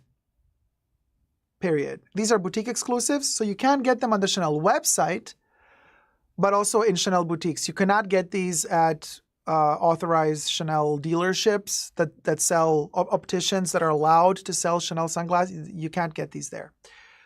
They are a little bit heavy, unfortunately, which makes them less wearable, but damn, they're cool. Look at this. God, they're so huge. I have a few Chanel sunglasses that have such thick temples, but these are really good for sunny environments because they completely cover you like a horse. They cover you completely on the side so no sun comes from the side. So there you go. Price for Chanel standards is not that bad. It's still bad, but it's $655. They're cheaper in Europe, though. They're €550. If you can find them, they're sold out everywhere. But America always, Chanel always has a tendency. They're like, yeah, harmonizing prices. We're harmonizing our prices. Same all over the world, same price. No, you're not harmonizing. You're harmonizing nothing, honey. Because these glasses cost a lot more in the States than they do in Europe. So no harmonizing, my petunia. But anyway, I love them so much. I got them for the expensive price. Chunky and funky, we like, says Denmark. Thank you. Let me know your thoughts and prayers down below. Thumb up the video. Debbie says Sunnies and all brands have gone up. Well, everything has gone up, except the stuff that should go up. Oh, subscribe to my channel. Throw up this video. Thoughts and prayers down below. Never give up on love. Bye. The light lenses can still protect your eyes from UV. Yes, it's a light UV protection, but they can.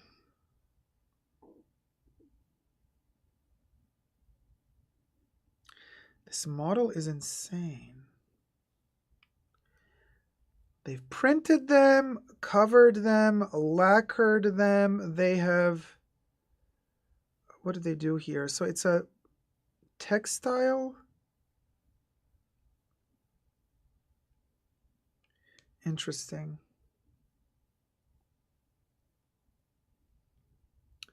Very fascinating technique, because it's like a triple layered acetate.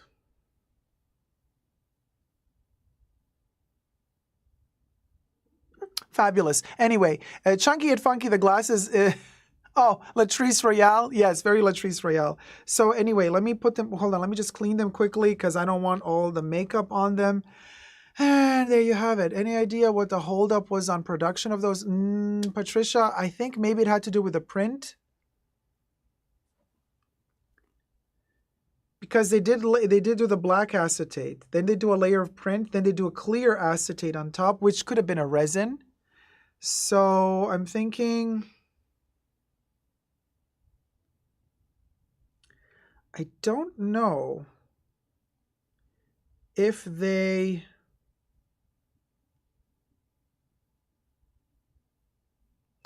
Maybe the print didn't work out and then they had to redo the print. Or they were lacking acetate. Maybe they were waiting for... I don't think so. Luxottica has a ton of acetate. And they're very thick though. So maybe the technique was slightly different. I don't know.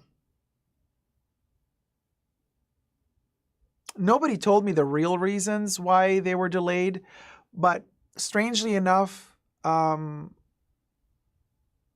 second they arrived, they were gone. So I don't know. I really don't know. There must be some reason for whatever happened, but I don't know. I'm just glad they made it. I'm just glad that they're safely here, that we got them. So let me put them back into their little box. And that's that. Hold on, let me just put them back. I have no clue why it was delayed. I wish I knew, but I don't know. They had to wait for Bruno to hand make each and every single one. Yes, that hardworking man. I know.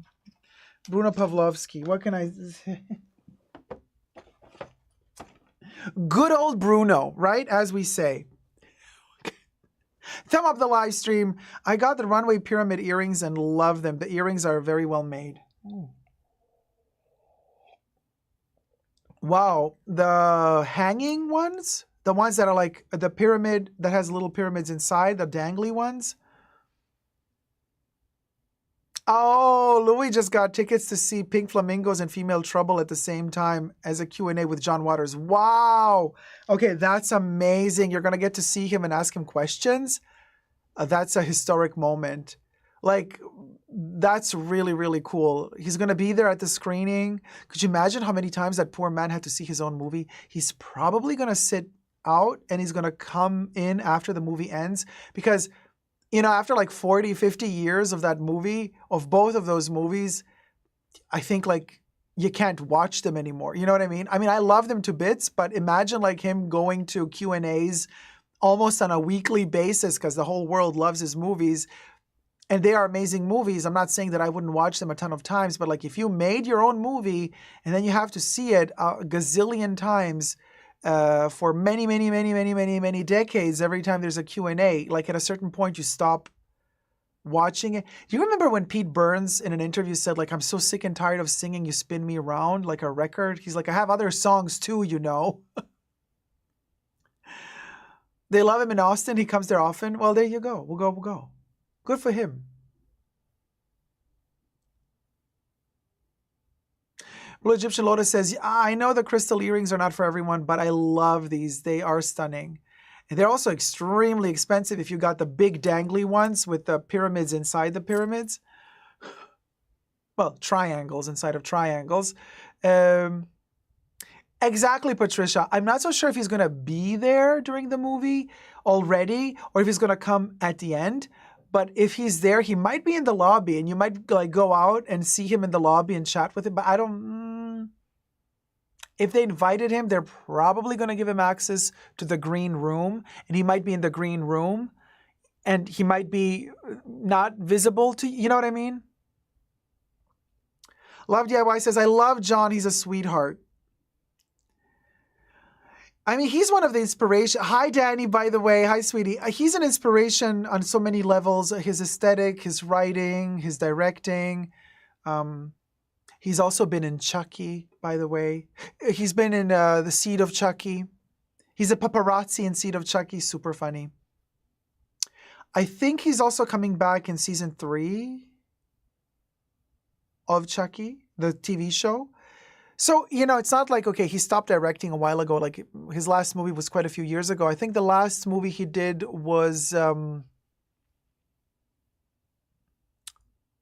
forgot the name. And I have the movie on DVD with Johnny Knoxville and Selma Blair. Oh, gosh, what is it? Cecilia Brown says, same with Prince. I went to one of his gigs and he refused to sing Purple Rain. I totally understand him. I mean, I totally understand him. Like, enough is enough. At a certain point, you're like, come on, guys, I've evolved from Purple Rain. I've done other songs since then. You know, I like, don't you want to hear other stuff that I've done? Like, I totally get it. Filth. Oh, man. What was the last movie? Johnny Knoxville, Selma Blair.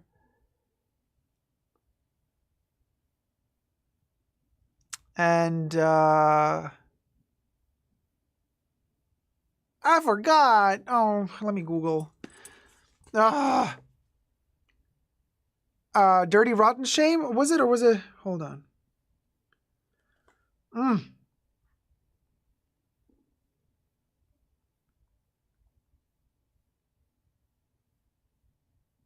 And Tracy Ullman, A Dirty Shame. A Dirty Shame. Tracy Ullman, Johnny Knoxville, Selma Blair, Chris Isaac. Such a fun movie. That was the last one he shot. And then after that, he did a documentary and stuff. But that's kind of like the movie, scripted movie, the last scripted movie. And it was also 2004. You see, his last movie was 20 years ago. 20 years ago. You know, 20 years ago. He could have made another movie. But, you know, no. Super Dacob, more than I wanted to spend, but I was told only 3 came to US in light color, gold colorway. I was lucky to get a pair. Well, I wouldn't trust the sales associates when they say that. But okay. You know, they always make us buy stuff, you know. They always make us buy stuff. Like, they always tell us, you know, you're lucky, that, you know. Yeah. Love DIY says that was the best. Anyway. Great movie. So let's go on to the next topic. I do have, hold on a second. So we do have this other moment in time, which is Coach. Oh, no, sorry. Oh. Yes. The crazy Cartier price glitch. All right. So let's do the crazy Cartier price glitch.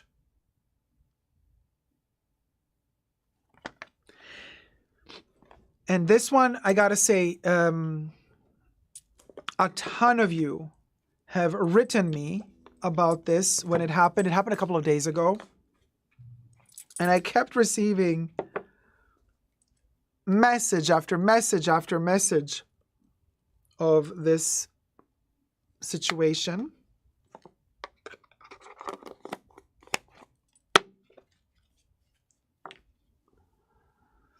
Hated bubbles.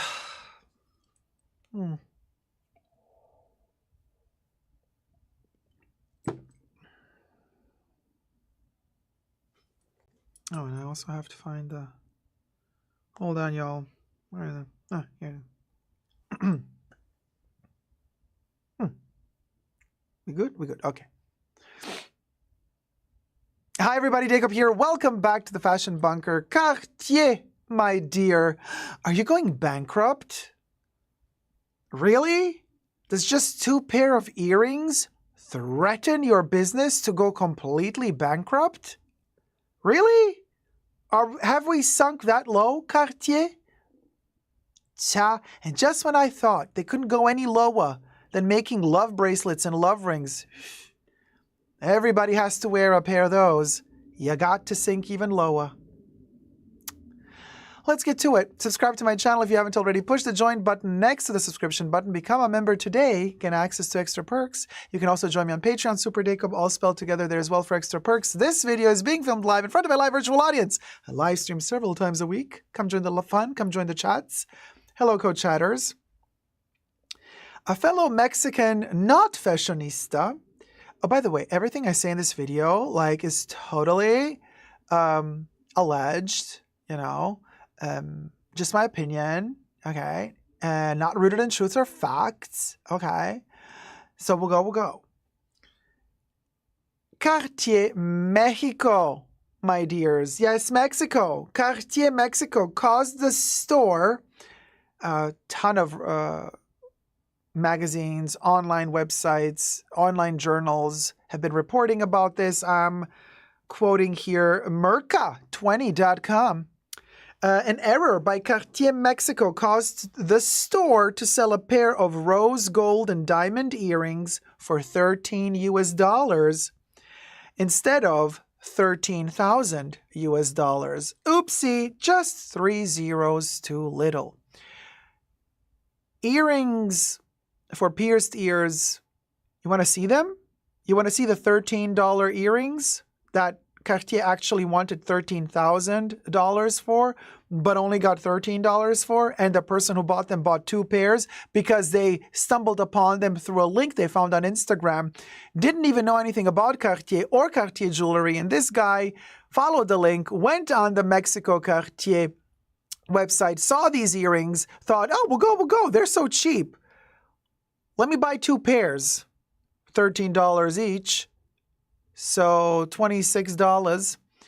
And oopsie, Cartier then writes him back and says, so first they pulled the classic, they sold out before you could actually pay, before we could ship them to you. We double sold. Let me show you.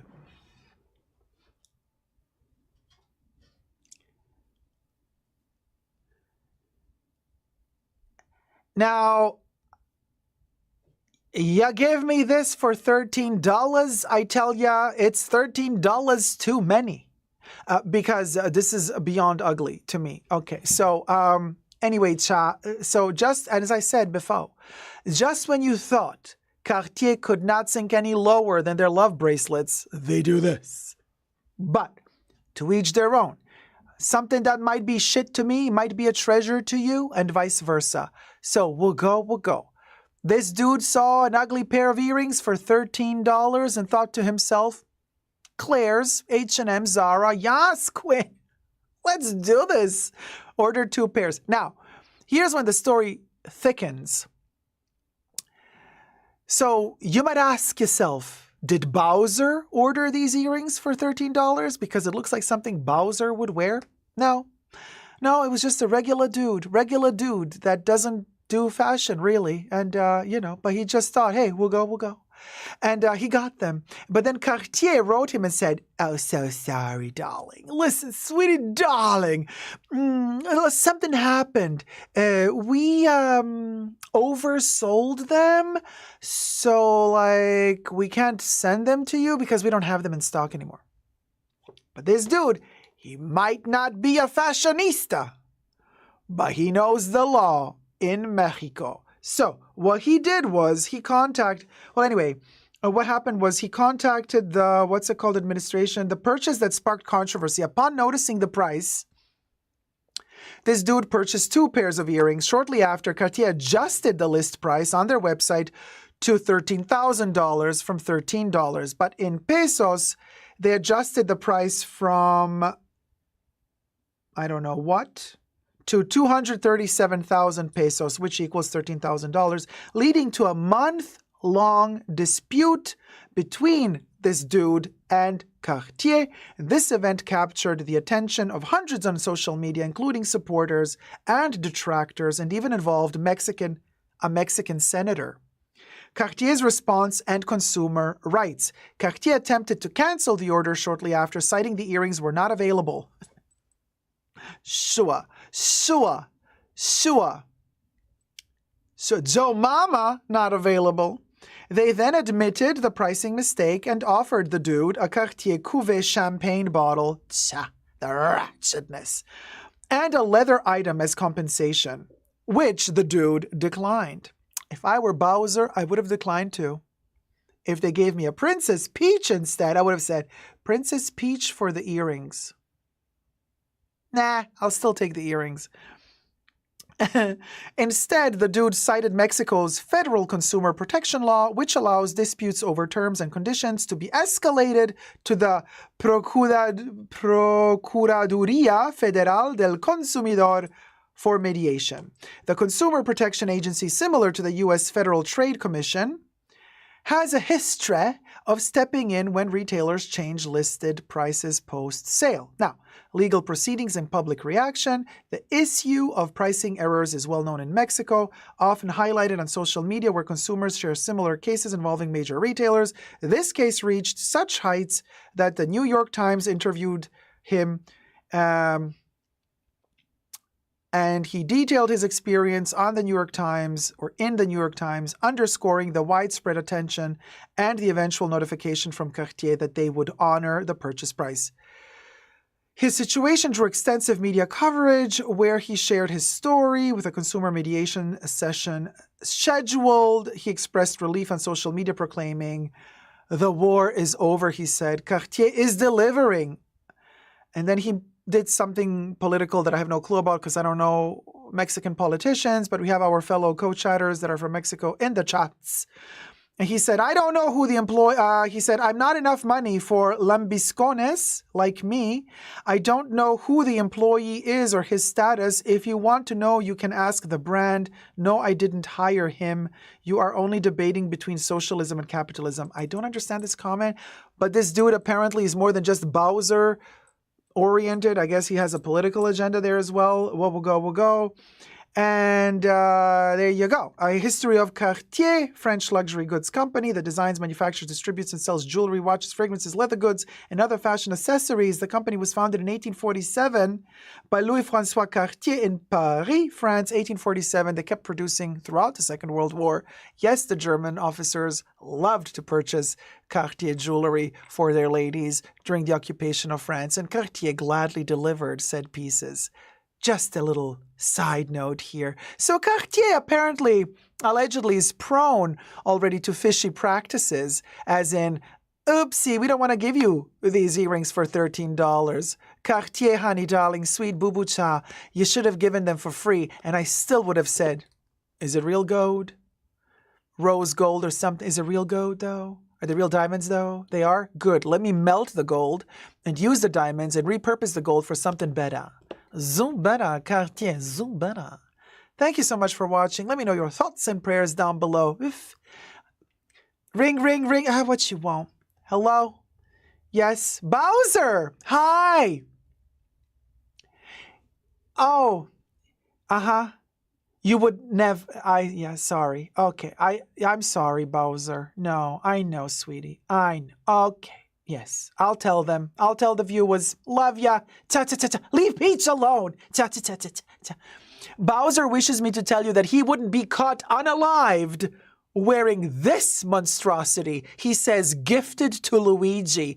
Because this is very Haunted Mansion in a bad way. There you go. This telephone call never happened. It was for entertainment purposes only sarcasm and satire. Okay, for those of you who got the single-digit IQs, this phone call never happened.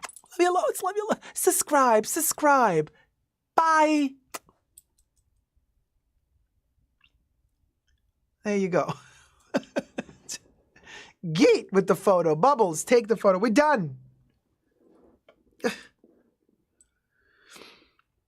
So anyway,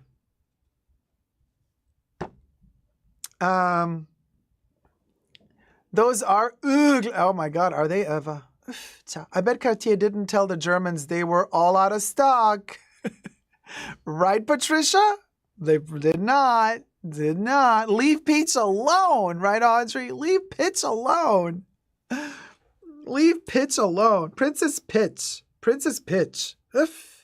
Anyway, so we'll go. Now, listen, Linda. Can we just talk for a second here? I just need to get something I forgot from my wardrobe. So I'll be right back. Do not leave the live stream. I'm going to blend in the be right back. I just have to pull a piece of clothing out of my wardrobe, and I'll be right back.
I'm back. You guys, just to avoid any misunderstandings and confusion, because you've been in the waiting room and you've been listening to the song, just to be very clear, you are watching Dacob, Super Dacob. This is Dacob's channel. Just to be very clear, this is Dacob's channel. You are in the fashion bunker watching Dacob's channel, just to avoid confusion. Now, let's do the next topic. Yes. Oh, bitch. Okay. So anyway, let's we'll go. Next topic. I love this music. It's so authentic to Dacob's stream, the one and only. Oh, Audrey, yeah, I read it now. We'll go. Okay. Hi, everybody. Dacob here. Welcome back to the Fashion Bunker. Believe it or not, we have a new fashion trend. As if we weren't tortured enough last year with quiet luxury, you know, finally Gwyneth Paltrow is out of our televisions and from social media, and we do not get to see her, sad frog face. Now we have another issue. Oh, and then we went through Barbiecore, actually. After Quiet Luxury, we had to deal with Barbiecore. Now, Barbiecore, granted, I love. to me, it's a style that's forever. You know, Barbie. I love me some pink Barbie. I love a pink moment. I even have Barbie brush. So for me, it's a forever moment. Barbie phone from Moschino. Do you remember this little thing? When Jeremy Scott used to rule Moschino, we got the Moschino Barbie cover for... Anyway, we'll go. Now we have a new trend. Oh, America. You always have to push it, don't ya? Well, what's the new trend? Let's find out, because trust you me, you're going to be hearing about this for at least another 3 months nonstop, and we're all going to get sick and tired of it, but here we'll go. Subscribe to my channel first, push the join button next to the subscription button, become a member today, you gain access to extra perks. You can also join me on Patreon, Super Dacob, all spelled together there as well. This video is being filmed live in front of a live virtual audience. I live stream several times a week, so we'll go. Come join the live chats, come join the fun. As if it weren't enough that they're going to get this other core moment, Zendaya had to be involved. I already had to get over the whole, Dune moment, because also Chalamet not in my book. Euphoria was okay, but this new movie, no. Bubbles blend in the travesty of a poster. I know, Gloria. Here you go. The movie challenges her game, her rules. Zendaya, Josh O'Connor, whatever. Tenniscore. Spring is here, summer is coming. I guess everybody's going to want to... This is kind of like the new quiet luxury, because if you're rich, you play tennis. If you're rich, you drive a cabriolet. Olay. And, you're going to wear all white, preppy, clean, and Tenniscore. Tenniscore is here. Well, if you can't beat them, join them. Guess what I got before the Tenniscore started?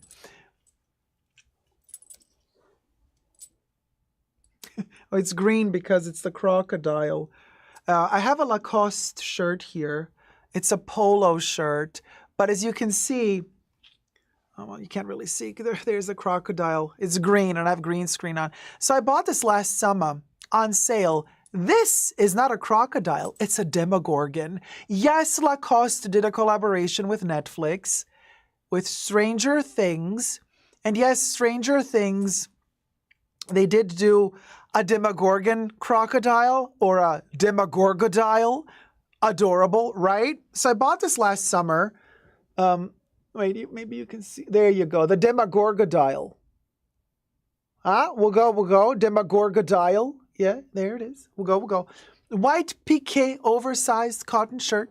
So I'm thinking to myself, hey, if you can't beat them, join them. I'm going to be wearing my Demogorgodile polo shirt. And yes, Gloria, we're going to pop the collar up. Of course, we're going to give it an 80s snobby, rich kid that bullies all the other kids in school vibe. We're going to, that preppy collar. We're going to lift that collar up and we'll go. Okay? Now, but you know what? That is, if you're a chick, you're in trouble, because either you got the body of a person who eats very little, allegedly. Everything I say in this video is for entertainment purposes only, not rooted in truths or facts. Everything's alleged, that's my opinion. But if you eat very little and you're very flat, you can wear stuff like this. If you're a curvaceous, voluptuous lady, how can you pull off Tenniscore without looking like a Teletubby? It's not very forgiving. Don't forget, also, the color white in clothing makes us look bigger. Black makes us look thinner and smaller. Why do you think I'm wearing a black shirt now, honey? I gotta go on a diet, or I wear a black shirt. Call it a day. But Tenniscore, tricky. I don't always need to see these bony knees from guys either. Find it kind of gross. The fact that they chose to look how they show his belly on the guy with the white shorts and the white shirt, like oh, little skin moment, Hollywood. No, I'm absolutely not for this. Absolutely not for this. Exactly, Robbie. I am for the Williams. Yeah, the Williams sister, bigger girls. They are fabulous. They are awesome. Love them to bits. Love them to bits. But Tenniscore, really? Remember I mentioned Barbie core? We had the Barbie core moment, now we got the Tenniscore moment. Well, we'll go. There's something hiding underneath here that I don't think I ever showed you before. Now this, what's underneath this polo shirt, ha. Oh, Robbie's like, he is no Bjorn Borg and no Andre Agassi either, is he now? We'll go. But I got something. If I want to combine my Tenniscore moment with Barbie core, the big reveal. Yeah, you're like, what? Yes. My Ken jacket. Now, we'll go. If I am feeling, it's a bomber jacket. If I'm feeling my Ken vibes, I'm going to wear it. I'm going to wear the Ken. Okay. But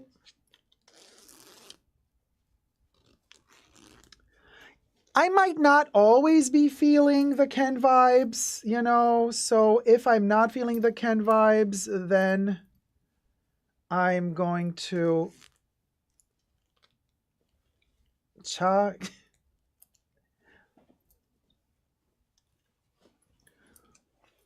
Oh, the Barbie t-shirt as well.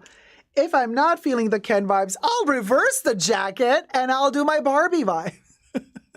Yes, it's reversible. Elizabeth is reversible. Y'all, reversible. We got Barbie on the inside, Ken on the outside. For all you mask for mask losers out there, there is a woman inside a man, and there's a man inside a woman.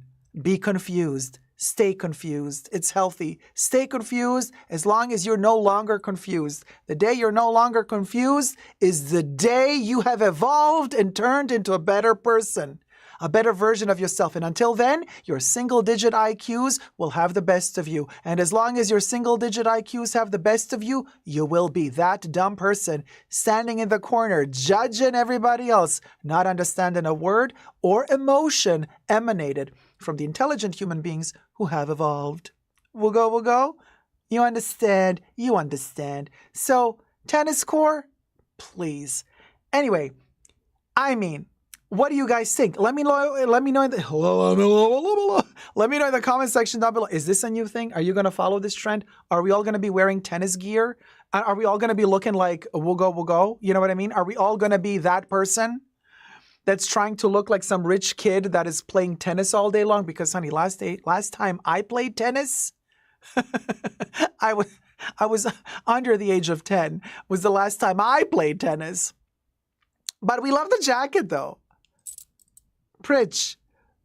Stanley says, it's bar Ken Barbie inside the Ken and vice versa. Bar Ken bar. Exactly.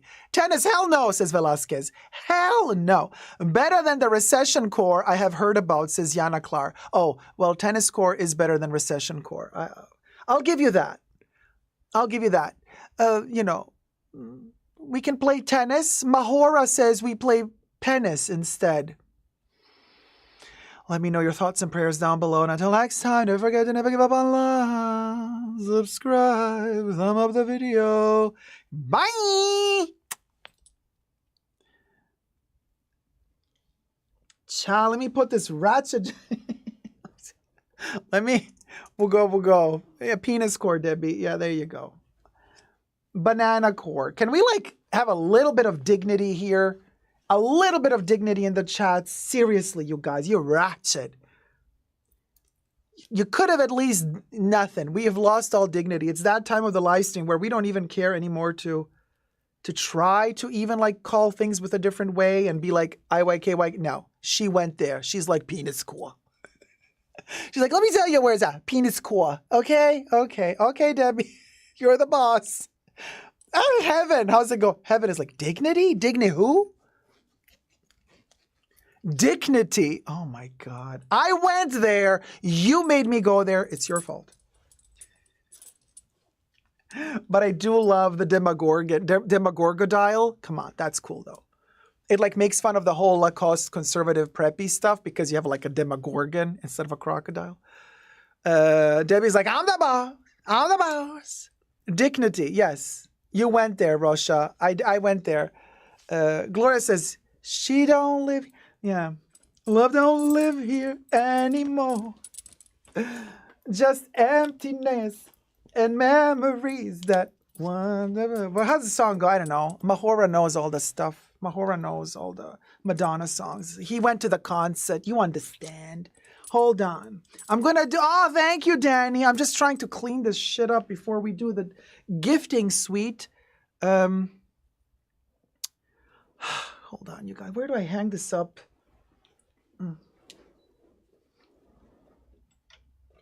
I hope the whole thing doesn't collapse now. Okay. Love DIY just gifted 5 Super Dacob memberships.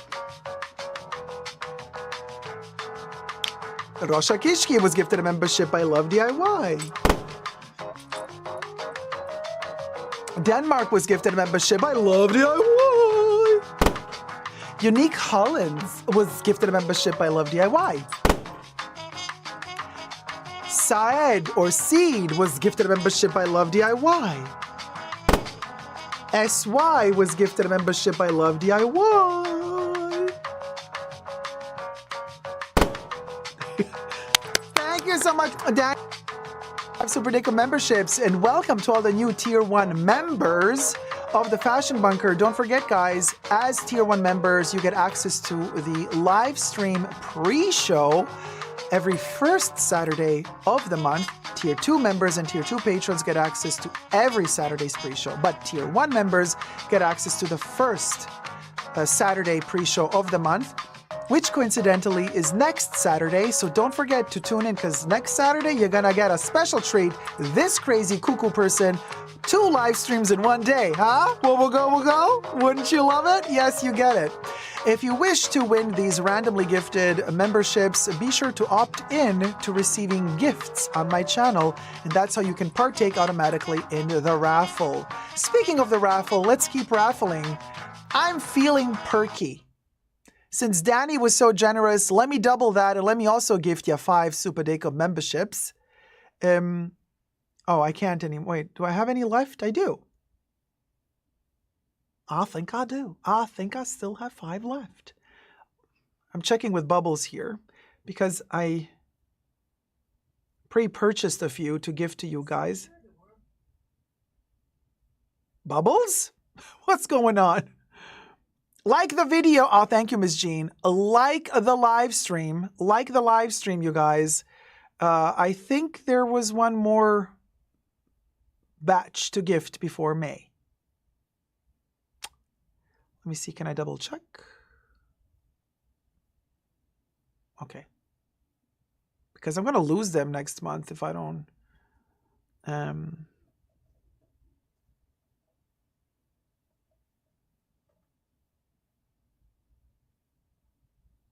There was supposed to be 3 times. I think I only did twice. Okay, I guess there's none left. Sorry, guys, my pre-spend is over. I'm going to have to purchase new ones for May. You're going to get 5 from me in May. The poverty. Tough times, y'all. Tough times. Thumb up the live stream.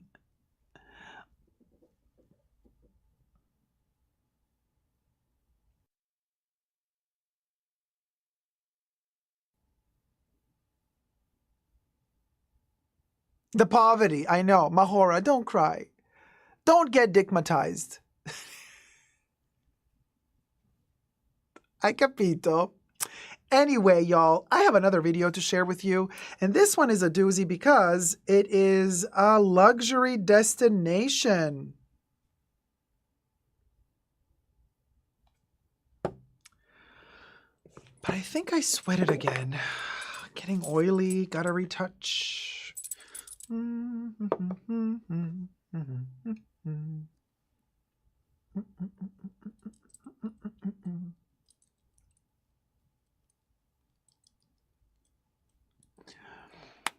Not you giving people blue ball. Ah!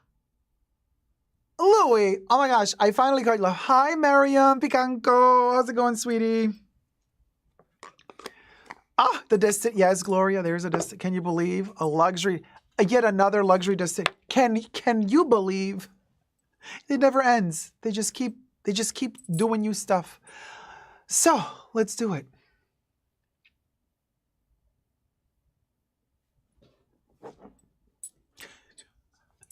This is like a 5 times extra large t-shirt. I don't even know. I'm like swimming in it. It's all over the place.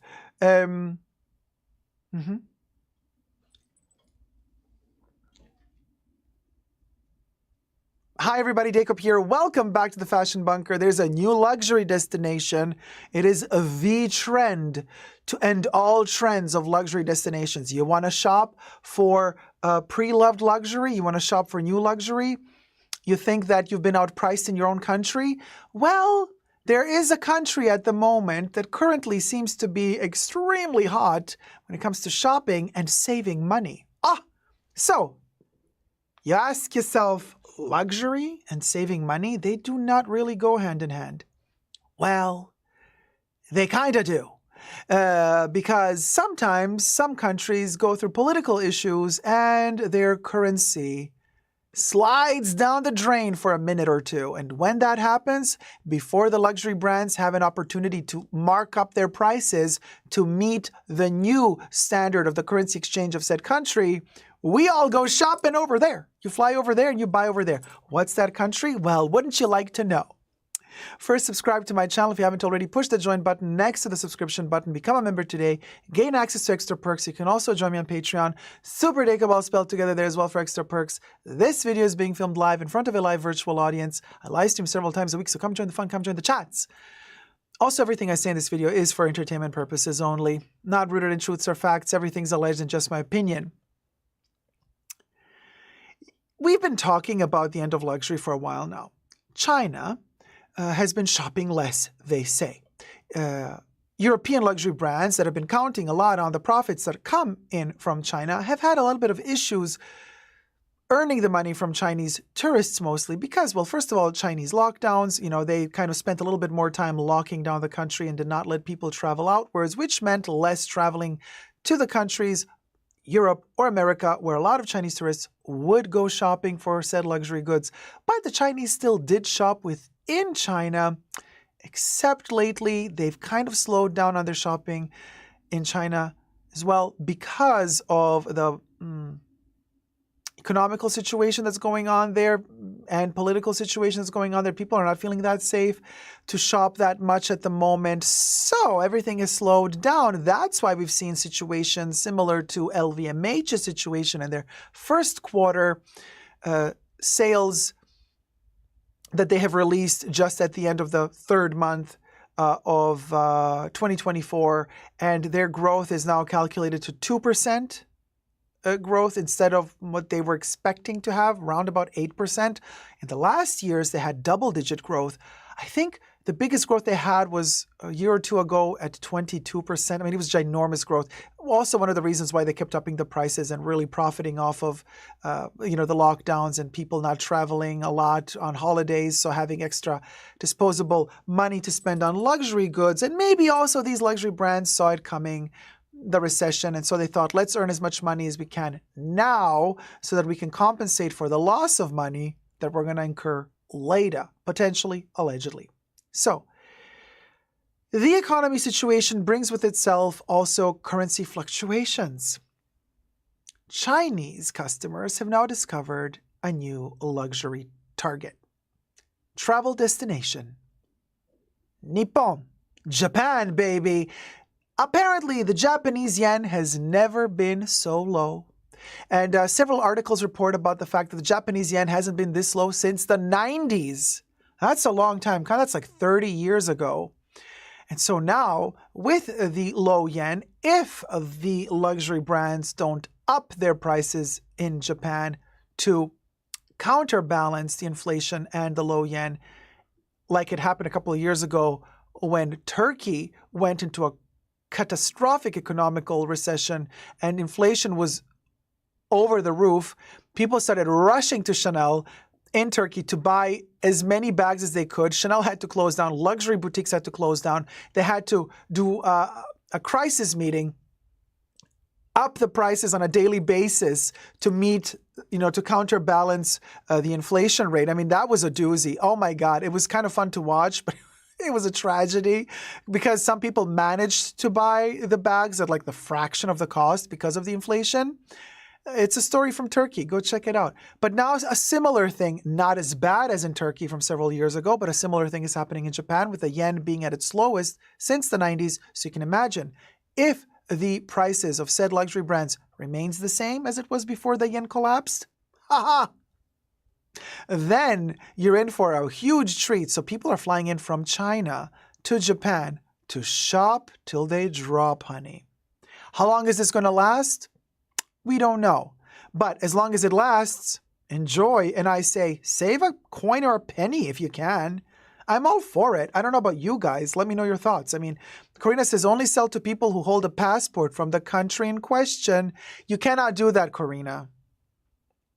Depending on the laws in your country, some countries do not allow preference of sale. You can't do that, Corina. You understand that by doing that, you're kind of like saying you're going back to the 40s and 30s where you're saying certain people are not allowed to enter your store.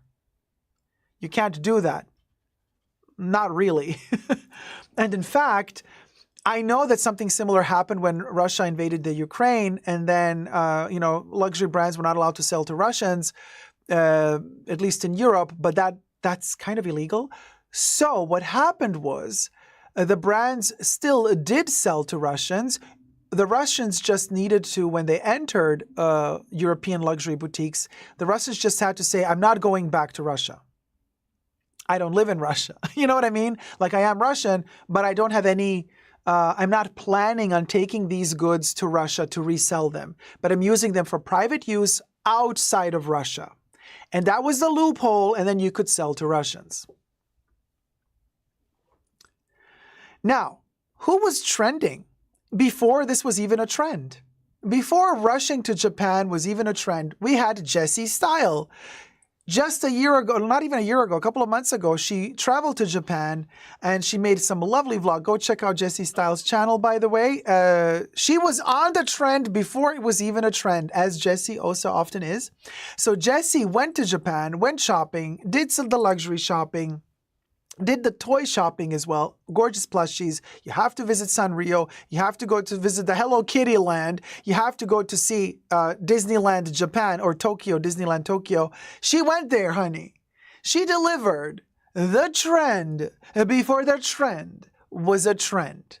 So I'm like, you're late, guys, to the game because she's already done that. You know what I mean? You know what I'm saying? We'll go. Yes, she did it first. She did Japan when Japan wasn't even on the map, honey. Oh, yes, luxury. We'll go. Just saying. And DL Pike says, I live here in Japan. Japanese aren't shopping too much. It's mostly Asian tourists. Haha. There you go.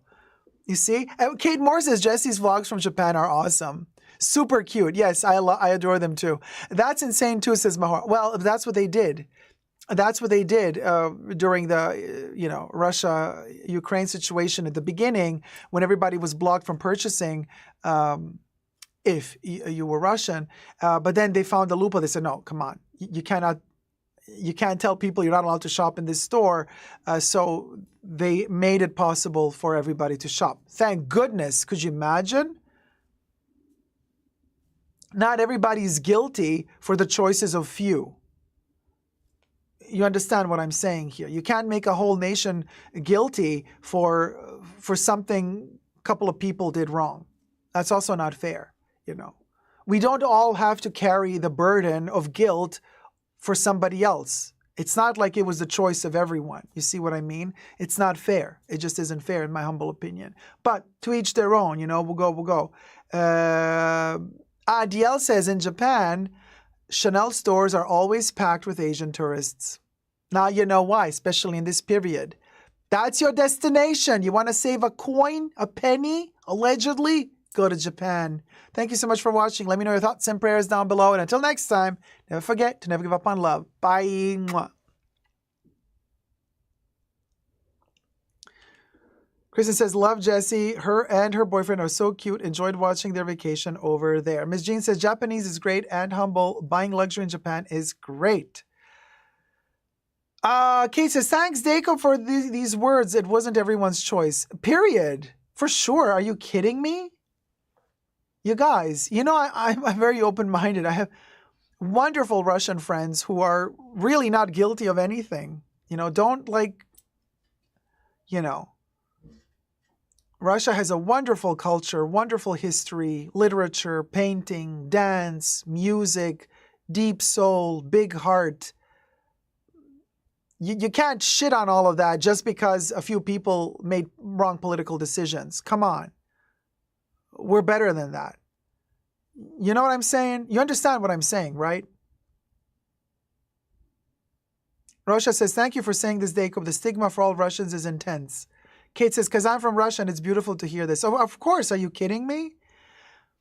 People always simplify everything. They think like there's hatred in the hearts of all people that come from a country that's been bad to another country. I'm like, you can't do that. But also don't do that to yourself. Don't be so stupid. You can't just say that there's hatred in the hearts of an entire country. And that's wrong. That's so wrong. You shouldn't do it. Don't do that to yourself. You're limiting yourself by thinking that way. And I love everybody. Everybody can make mistakes also. But Russia has a deep, wonderful, beautiful culture. They've been through some rough patches, you guys. It's not like Russia had the best political situation. I'm not talking Putin. I'm talking even before. They've been through a lot. Russia's been through a lot, you guys, So, just saying, it's not easy. Don't just judge a book by its cover that easily, that quickly. Not fair, Cat V says, wow, I've been watching you for a while. You've turned into a pure Russian propagandist. Oh my God, Cat V. Who the hell are you? Seriously. How many brain cells are you using right now? Half a brain cell? I don't know. What a shame and embarrassment. Honey, did you understand a word I said? Did you understand a word? You probably didn't. No. Should I repeat it slower for you so that maybe you understand me better this way? I shall do it gladly. If you wish to hate an entire population for the choices that a few bad politicians made, then you are as ugly as they are. Period. Oh no, don't you try me, Cat V. You're not going to win this one. You're not, because you are wrong. You are so wrong. You are so wrong. So, I make a mistake, I apologize. This is not a mistake. Chat, be honest. Tell me, chat. Did I say something wrong? We love all cultures here. That's exactly what I'm saying. Chat, be honest with me. Hey, Terry. Terry says, one nutty president isn't the whole nation. It has a culture thousands of years old. Thank you, Terry. Yana Clark says, Dacob, thank you for speaking out. There you go. Patricia says, no. You are so in the right, says Jocelyn. Karina says, not at all. No, you were respectful, says Debbie. There you go. So the chat has spoken, you guys. I mean, Jeno says, I'm with you, Dacob. Denmark says, no, Dacob, you said nothing wrong. Sheridan says, well said, Dacob. Heaven says, no. Cat V, you're not understanding me. You would be praising German culture in 1940s. You can't compare. I'm not praising, first of all, German culture in 1940s has nothing to do with German politics in 1940s. German culture from the 1940s has nothing to do with the German government from the 1940s. You have to distinguish culture from politics. Culture has nothing to do with politics. However, politicians very often love to exploit culture, that's what propaganda is for, to twist it and use it for their purposes to gain more power. But culture and politics Keep them very separated, very, very separated. And Patricia says people don't understand an open mind. And just to be very clear, I'm not the biggest fan of Germany either, just, for their politics. But let me tell you, of today even. But that's besides the point. But just to tell you one thing about German culture in the 40s. Just to tell you one thing about German culture in the 40s. Before that asshole came to power, he came to power in the late 20s, early 30s, actually. So let's talk about German culture in the 30s as well. Politics were terrible, but the culture was incredible. German culture in the 30s had an open mind. Berlin had burlesque. Berlin had cabaret. Berlin had an open mind. Berlin was open to homosexuals.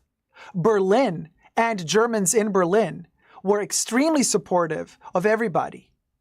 Culturally speaking, Germany of the 30s was incredible. The movie industry, the film industry, the music industry, the theater industry, literature, arts, painting, sculpture. Germany was so rich in culture.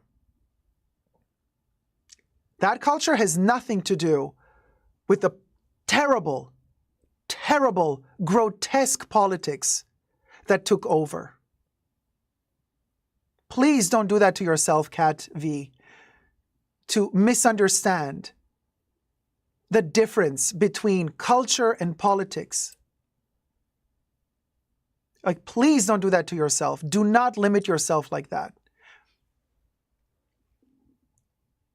Please don't do that to yourself because you're better than that. You know better than that. There's a big difference between culture and politics. Jana Klar says, I am German and I know how it feels to be judged just for my nationality from people who don't even know me. That's the point, you guys.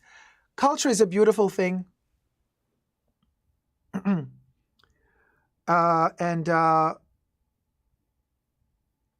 Every country has a beautiful culture because you know why every country has a beautiful culture? Because there's always people in every country who strive towards better. Oh, Debbie, you timed them out. Good for you. People strive towards better. There's always going to be a movement, a grassroots movement in every culture, no matter the repression, no matter the dictatorship. Every country will always have a grassroots movement of people fighting to preserve culture, to preserve whatever good is in that country. There always will be people who are fighting for the good and for culture, for art, for love. Always. No matter how bad the political situation is, you will have a group of people who are fighting for the good. So it breaks my heart to see somebody say something like this and tell the world, oh, well, because some politician, idiot, is doing terrible stuff, we have to hate all the people from that country. Absolutely not. I refuse to be brainwashed like that. Refuse to be brainwashed like that.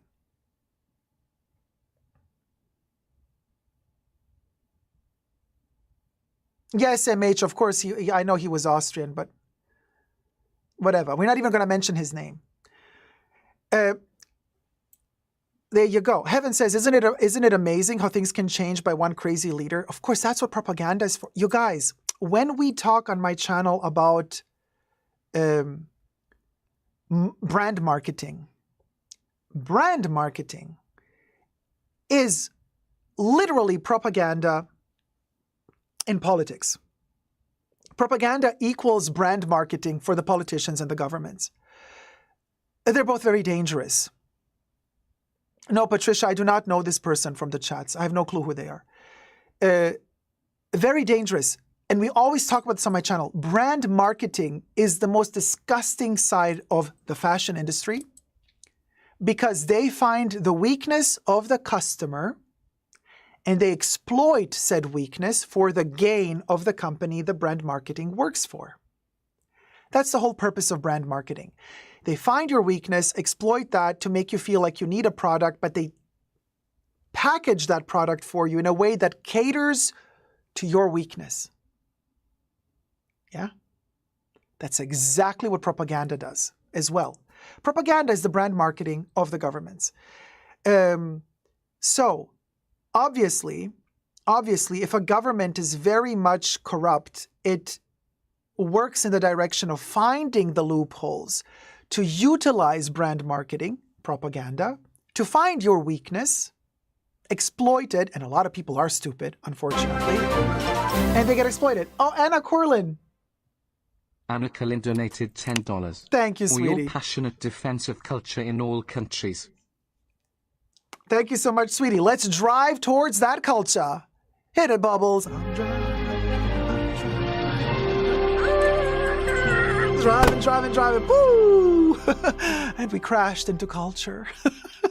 Thank you so much, sweetie. Very kind of you. So there you go. Propaganda. Okay. In Germany in those years was so fine-tuned to exploit every single weakness of the population. Don't ever forget that.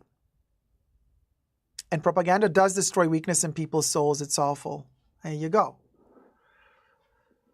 So, Dondism, you spoke the truth, Dacob. Thank you, Dondism. Heaven says, you sprinkle down the knowledge. People have to be open to learning, right? Thank you. Miss Jean says, we should respect everyone, no matter where they come from. This is why I admire you, Dacob, for being honest. Keep shining, darling. Are you kidding me? Of course. You guys, it's our responsibility as human beings to respect other human beings. Like, why would, I mean, unless the other human being is really evil. Okay, there are some individuals out there that are really evil. I mean, in that case, you know, we can talk about it. Moral and legal implications, which we also always say two different things, moral and legal. They don't always align. But be careful. And everybody deserves the benefit of the doubt. Plus, in a healthy legal system, healthy-ish, you are innocent until proven guilty. It's just that we have a tendency of pointing fingers and judging too soon, way too soon. You know what I mean? Before there's enough evidence and blah, blah, blah, blah, blah. So anyway. Exactly, Rosanna. Not everybody. There was also a party opposing. Of course, they you know, the dictator tries to silence the opposing party, but there's always going to be a group of people, a handful of people who are going to fight for the good. So you cannot just say everybody from one country is mean and evil. That's not fair.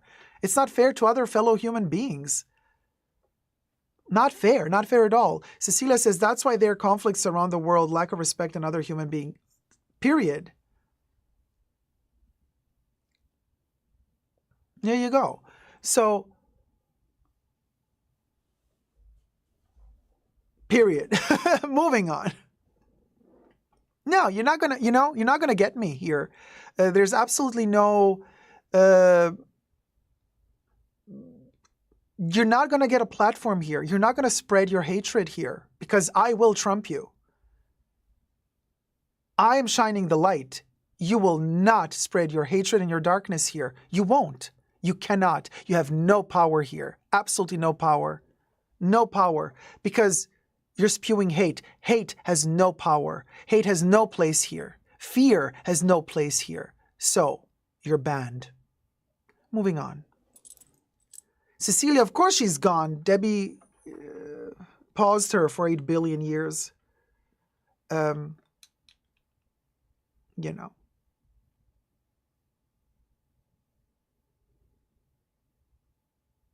Let me take a sippy. Period. Rosha Kishki. Dacob is a spreader of love. I say never give up on love for a reason. Oh, you joined, got rid of, huh? Oh, Mahora. Okay, eternally, rid eternally. Period. Oh, Angie, of course. I mean, as safe as we can keep it, there's always somebody who lurks in and sneaks in and says something crazy, but hey, we move on. We can be shady. It's all tongue-in-cheek. It's all fun and games. talking, funny stuff about, luxury and the brands and content creators making funny, weird, wacky videos about selling their collections and throwing, you know what I mean? Like, it's all fun and games. But bottom line is that basic respect for other fellow human beings has to be there. Has to be there. Like, you cannot lose that. Once you lose that, why even be here? Why live? Why do anything? Just call it a day. And we're not going to give up on love. Absolutely not. Hi, Busy Lizzie Plu. Good morning. Just woke up. I see I joined the chat in the middle of a serious topic. Well, moving on. It's just like life, you guys, the fashion bunker. Ups and downs. We go through the motions. Look at all the things we go through in just one live stream.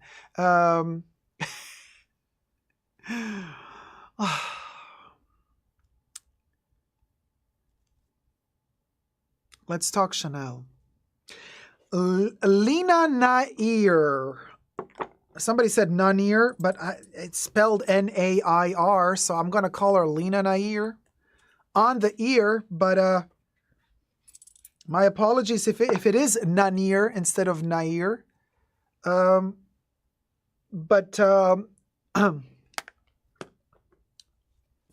let's get to it. Yeah, Lena on the ear, exactly. Or it's a doozy, you guys. Seriously though, like. Wait, then I got the. Yes. Hold on just a second, y'all. I have to find the linkage. Peter Dinklage? Peter Linklage? We're looking for the transcripts. Ah, got them.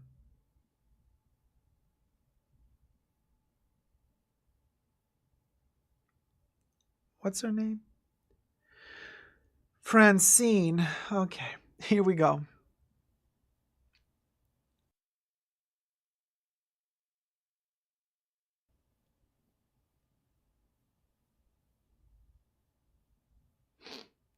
So Corinna says, Dacob, your comments are thoughtful and measured. I love that you use a comment like the one in question to reiterate the importance of tolerance in education. Education is everything, you guys. Also, emotional intelligence is everything. Empathy is everything. Period. Gloria, wait, what happened? And then Russia says, I love that for us, Gloria. Well, we'll go. Exquisite pleather babes. For the leather. Chanel, my fave brand. I don't like wearing any other luxury brands. Oh, well, there you go, Blue Egyptian Lotus. You're in for a treat. Hey, good morning, Farinalda. This is why we need luxury, says Pipi Lamois. How's it going, sweetie darling? Sipping my your third cup of coffee. Cha. Love. Stanley says, I will be jumping the entire day if I have it, Doc. It's 7 p.m. here in Australia. Heaven says, so true. I may not be smart in math, but my emotional IQ isn't too bad. There you go, Heaven. That's good. And Bubbles has something to say. Bubbles says, I'm so clever that sometimes I don't understand a single word of what I'm saying. In other words, Bubbles is paraphrasing Socrates by saying the only thing I'm sure of knowing is that I know nothing. Way to go, Bubbles. Look at Bubbles being all philosophical and clever between the lines. Francine Lacroix. Okay, let me. Bloomberg. Rah. Hi, everybody. Dacob here. Welcome back to the Fashion Bunker. Chanel has done it again, y'all. Lena Nair, I hope I pronounced your name correctly, my dear. A little rhyme. Has given an interview. She is the CEO of Chanel. She is the big boss of Chanel. She's given an interview to Bloomberg. It's also on YouTube. You can check out the video of her talking to Francine Lacroix.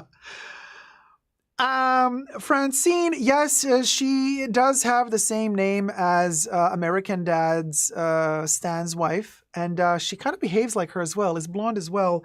And I'm kind of disappointed, Francine, because of your interview strategy. I was thinking, finally, somebody's interviewing, Miss Lena, or Mrs. Lena, she is married, and I was expecting you to deliver serious questions as a serious reporter, because you have a show.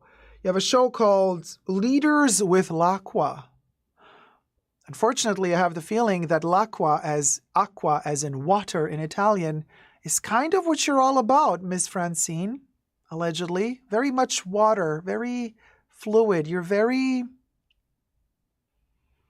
kind of just making it easy on the person you're interviewing. You're interviewing a leader. You're behaving like you're standing the leader instead of questioning what they're doing. Well, maybe you were just a fan. Or maybe, Miss Francine, you just didn't do your homework properly. Or maybe Lena said certain questions are off the table, allegedly. I don't know. Let's find out together. First, subscribe to my channel if you haven't already. Push the join button next to the subscription button. Become a member today. Gain access to extra perks. You can also join me on Patreon, Super Dacob, all spelled together there as well for extra perks. This video is being filmed live in front of a live virtual audience. I live stream several times a week, so come join the fun, come join the chats. Grab a cuppa, because this tea is sizzling. Now, there's a transcript of the entire interview. I'm not going to read the whole thing. You can check it out on YouTube. I'll post a link down below to the YouTube video with the interview where you can actually see the whole thing. Bloomberg, I think, YouTube channel. Let me cue in the picture of Lena Nair, the CEO of Chanel. Come on, Lena, join the chats. Hello, darling. Lena Nair, she, her Chanel global CEO. There she is. She is a beautiful lady. But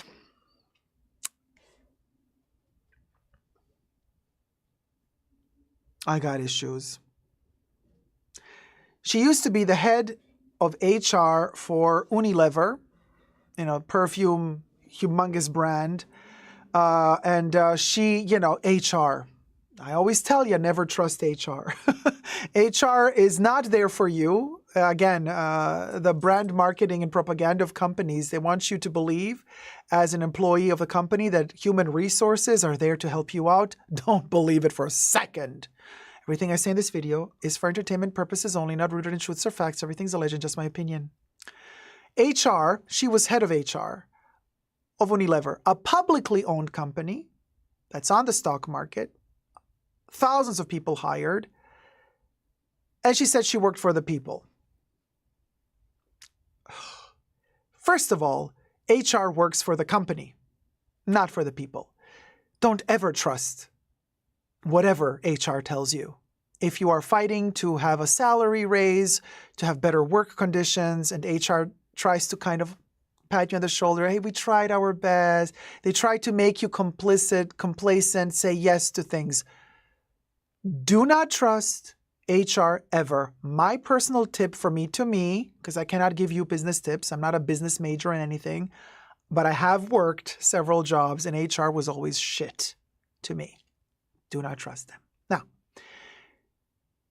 head of HR, she talks about her humble beginnings, poverty, having worked, humble, in India, been all over the place. The kit and caboodle. All of them are going to tell you that, just like every politician is also going to tell you humble beginnings, and I've made it up, self-made story. But she does not in this interview receive the question, nor does she answer a question she did not receive about how did she make the jump from driving trucks for a living to becoming the head of HR at Unilever, and then from the head of HR, jumping to becoming a CEO of Chanel. So it's a huge change. Unilever being a public company, Chanel being a privately owned company, jumping from HR to becoming a CEO. Interviewer is oblivious to that question. Francine does not seem to care about that question. Francine loves to praise the person she's interviewing.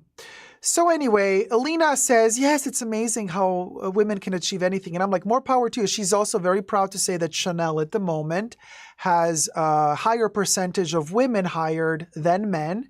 And more power to you. Chanel was always a female-owned company, before Carl came to play. Or before Carl, there was an intermediate designer as well. But Coco Chanel founded the company, and she employed mostly women. Seamstresses, men were not seamstresses, the male version of seamstress. Coco had mostly female workers working for her, so it was always a mostly female-operated company. Lena says she is very proud of the fact that she is a CEO and she is a woman, and that Virginie Via is the artistic director at the moment, who is also a woman. And she pushes also the concept that there's also most women sitting in the board of whatever, tops, and also employees are mostly women, what have you. She, of course, forgets to mention that the owners of Chanel are two men, and that her co-director, well, she's a CEO, the director is Bruno Pavlovsky, who's another man. But whatever. So anyway, Francine, oh, by the way, a thing I found very irritating. Lena in this interview is wearing Chanel.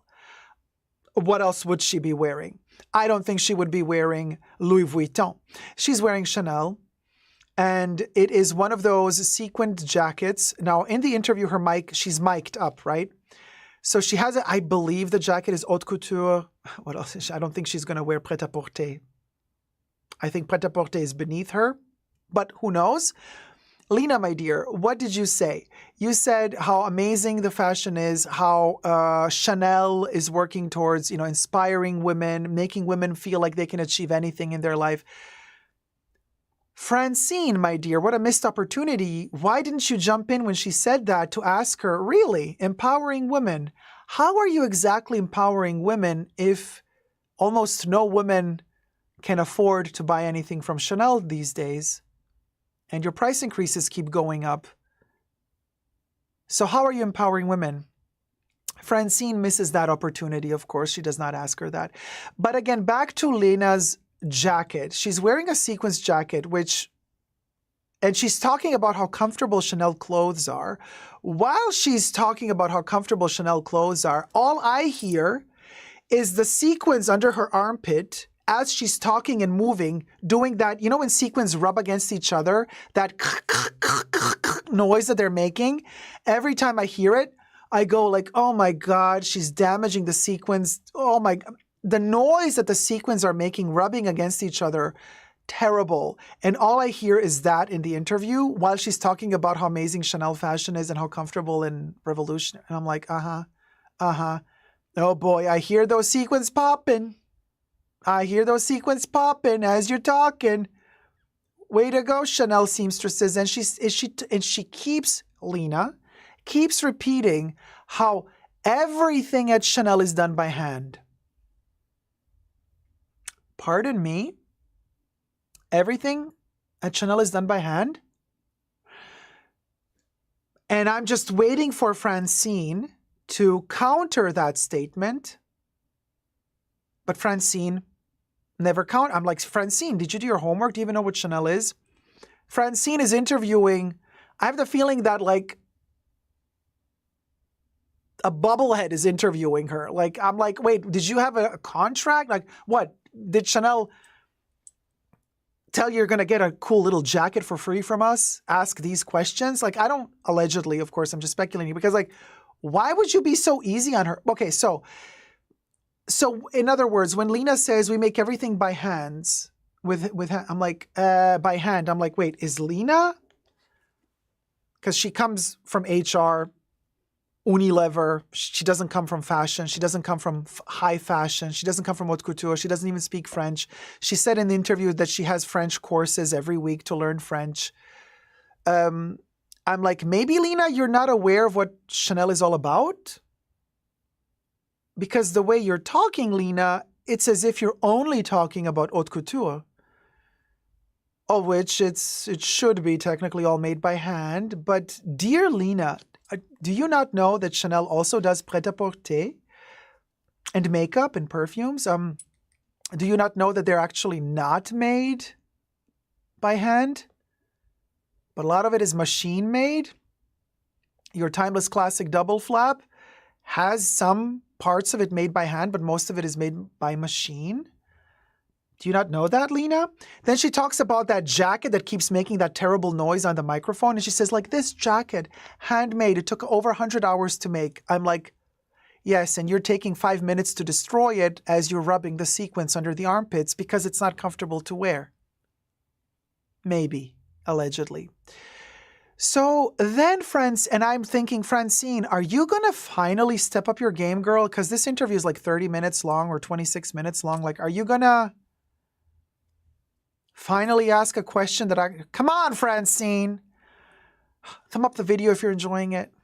I don't have the opportunity to interview Lena, but hey, this is my version of the interview. I'm asking the questions right now that I wished Francine would have asked Lena.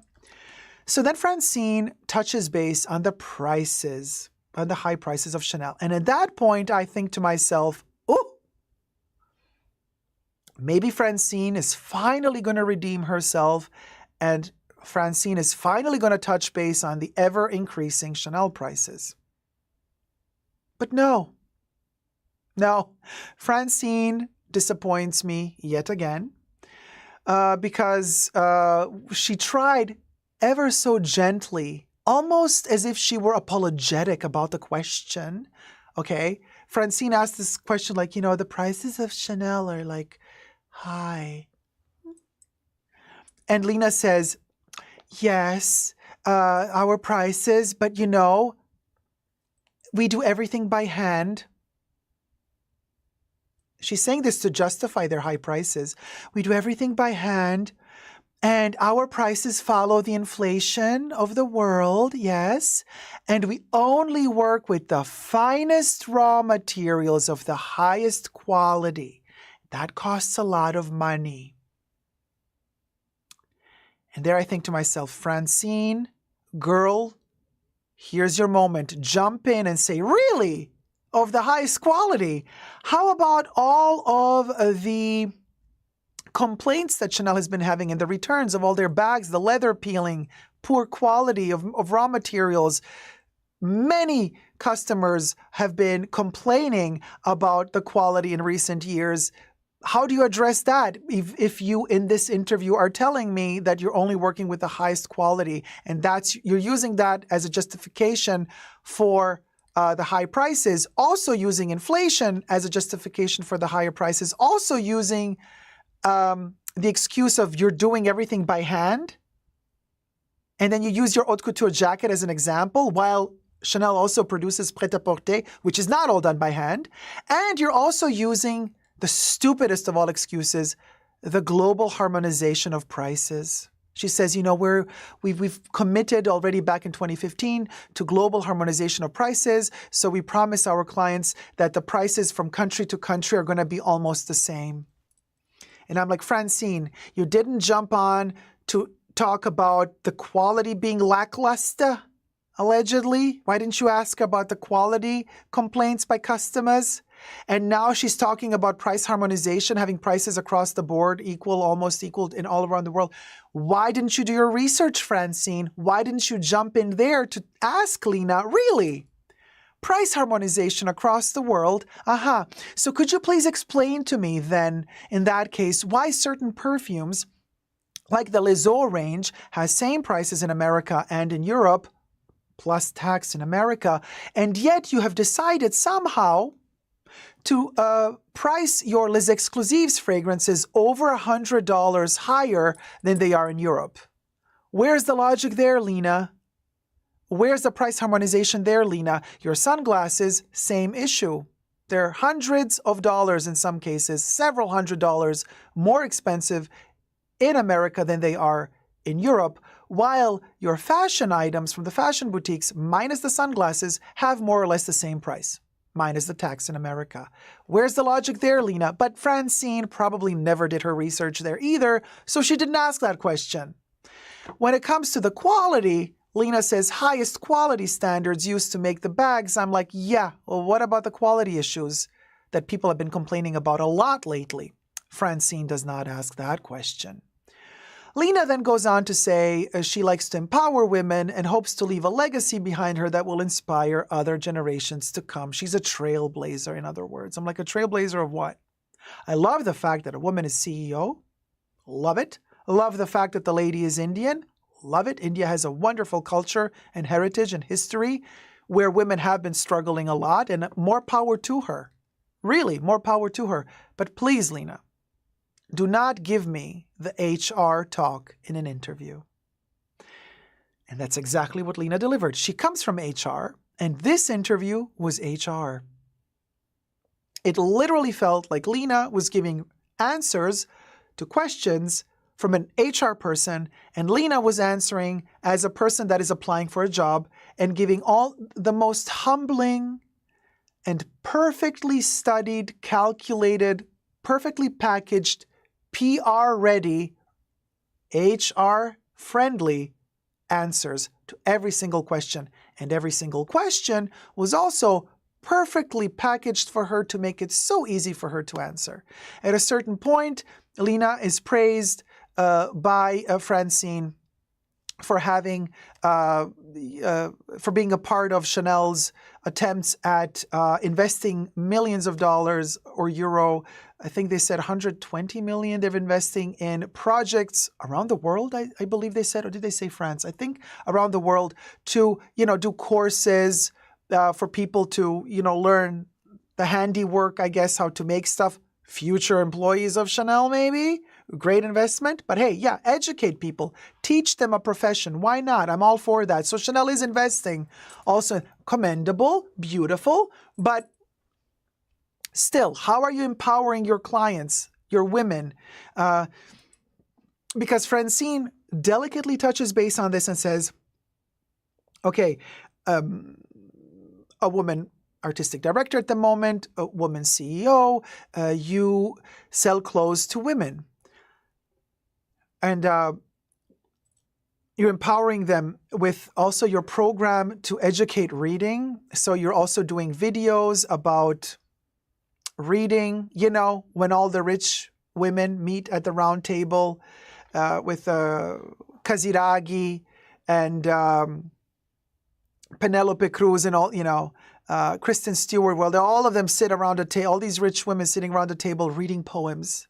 And this is supposed to enrich other women that cannot afford one single piece of what these women at this round table are sitting at wearing.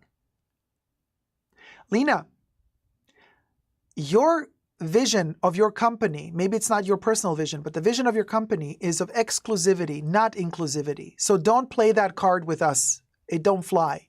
Oh, so you're inclusive. How are you inclusive, girl? How is your brand inclusive? And how is this empowering? Francine dares to say, will you be expanding because the brand is growing? And Lena is so proud to say, our brand keeps making more and more money. We're growing more and more. And then Francine says, well, are you going to also make clothes for men anytime soon? Lena then makes the mistake because I don't know if she has done her homework right. Carl tried to do male collections. He tried to bring in more male clothing in the past before Lena came to work at Chanel. I don't know if Lena even knows this. I don't know if she even cares. But here Lena twists the game shrewdly and makes Francine apologize. Like, this is how passive Francine is as an interviewer. Lena says, oh, man, we are all about empowering women, and we have always been supportive of women, and we're going to keep creating beautiful clothes for women to wear so that they can feel that with their clothes, with the innovation of our clothes, they can march in, I'm paraphrasing here, they can march into the future while she's doing crunch, crunch, crunch, crunch, crunch, crunch, while she's talking in her sequin jacket. I'm like, trailblazing. And she says, but you are wrong, Francine. We did a male perfume, Bleu de Chanel. That's for men. Of course, she knows that because that's the perfume that is bringing them in the most money. Does she know that they also have Pour Monsieur, Égoïste, Égoïste Platinum, Allure pour Homme, Allure pour Homme Édition Blanche, Sport? Does she know any of that? She mentions Bleu de Chanel. We do that for men. Francine was asking her about clothes, but Lena veers the conversation and says, no, we also cater to men. Francine then continues to say, oh, I forgot to think about perfumes and cosmetics. You're so right, Lena. Oh my God, I'm so sorry. My apologies. Really? Really? And then the perfectly confectioned PR question at the end was like, give us 2 tips about like the best tips you would give in business and the one bad tip, the worst tip you got. And then she's like, like, what was it? Princess Peach, not Princess Peach, Lovely Peaches, when they were trolling her online and said like, what would you say if he would say, yes, we'll go, or something like that. And then Lovely Peaches is like, that was the moment. Francine is like, what would you say? Lovely Peaches, what would you say if he say, yes, we'll go? So the question was like, so what would be the best 2 tips you would give and the worst tip? And I have to actually find this quote. So she answered, of course, there's two of the positive and the negative. The 2 positives were your classic, Oh, she also gets corrected. When they talk about Coco Chanel, Francine never touches base on the shady past of Coco, which we know has been debunked. Go check out my video on the top 5 books to read on Coco Chanel before you jump into the comments stating that Coco was collaborating with the Germans. She was not. FYI, all been debunked. There's documents that attest to that. Go check out that video. But Francine does not touch base on that at all. She does talk about, so Lena says, I think for all of us, the world today is so complex and moving fast that you are constantly adjusting, being, I guess she stopped talking there. For me, we are a courageous brand because we walk in the footsteps of a courageous woman. She does not say Gabrielle. She calls her Gabriel. Gabriel. Mm-hmm. Okay. Gabrielle Chanel lived the life she wanted courageously, passionately, made the choice she wanted courageously, passionately.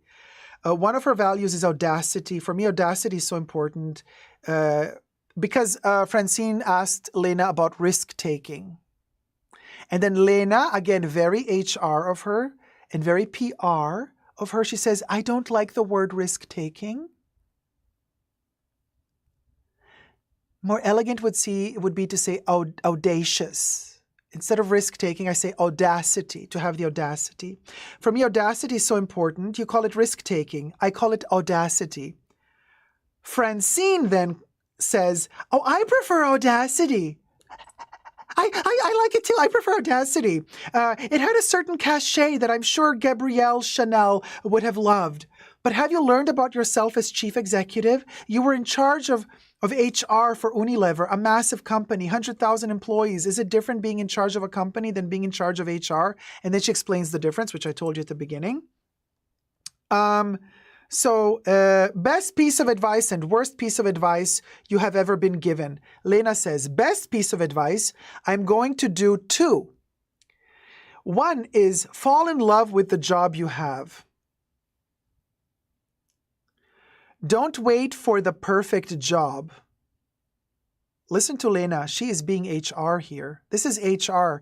This is classic HR. I remember little Dacob working the jobs in fashion, going to HR asking for, hey, now you're making me do 3 different jobs for the price of one. Can I have a price increase? Can I have a salary increase? This is what HR told me. This is what HR told me when they were scamming me into giving me less salary. She says, best piece of advice, don't wait for the perfect job. Fall in love with the job you have and make it the most perfect job in the world. In other words, you have a shitty position in this company, but I need somebody to do the shit job. So make it good for you. Embrace the shitty job. Love it for what it is. This is something HR would tell you. You guys, this doesn't fool me for a minute. And the other advice is, which my husband tells me a lot. You see how she plays here? She's like, I'm married, I have a husband, family. We are conservative, everything works perfectly. How she's planting the seed here. Oh. My husband tells me a lot, enjoy the journey. Yeah, she went there, you guys. She went for the journey. My husband tells me, enjoy the journey as much as you enjoy the destination.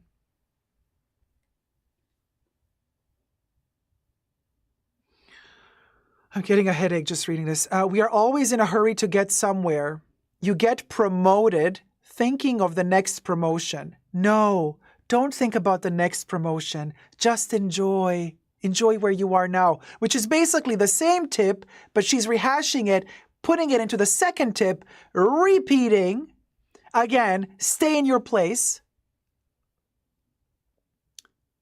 She knows workers of Chanel are watching.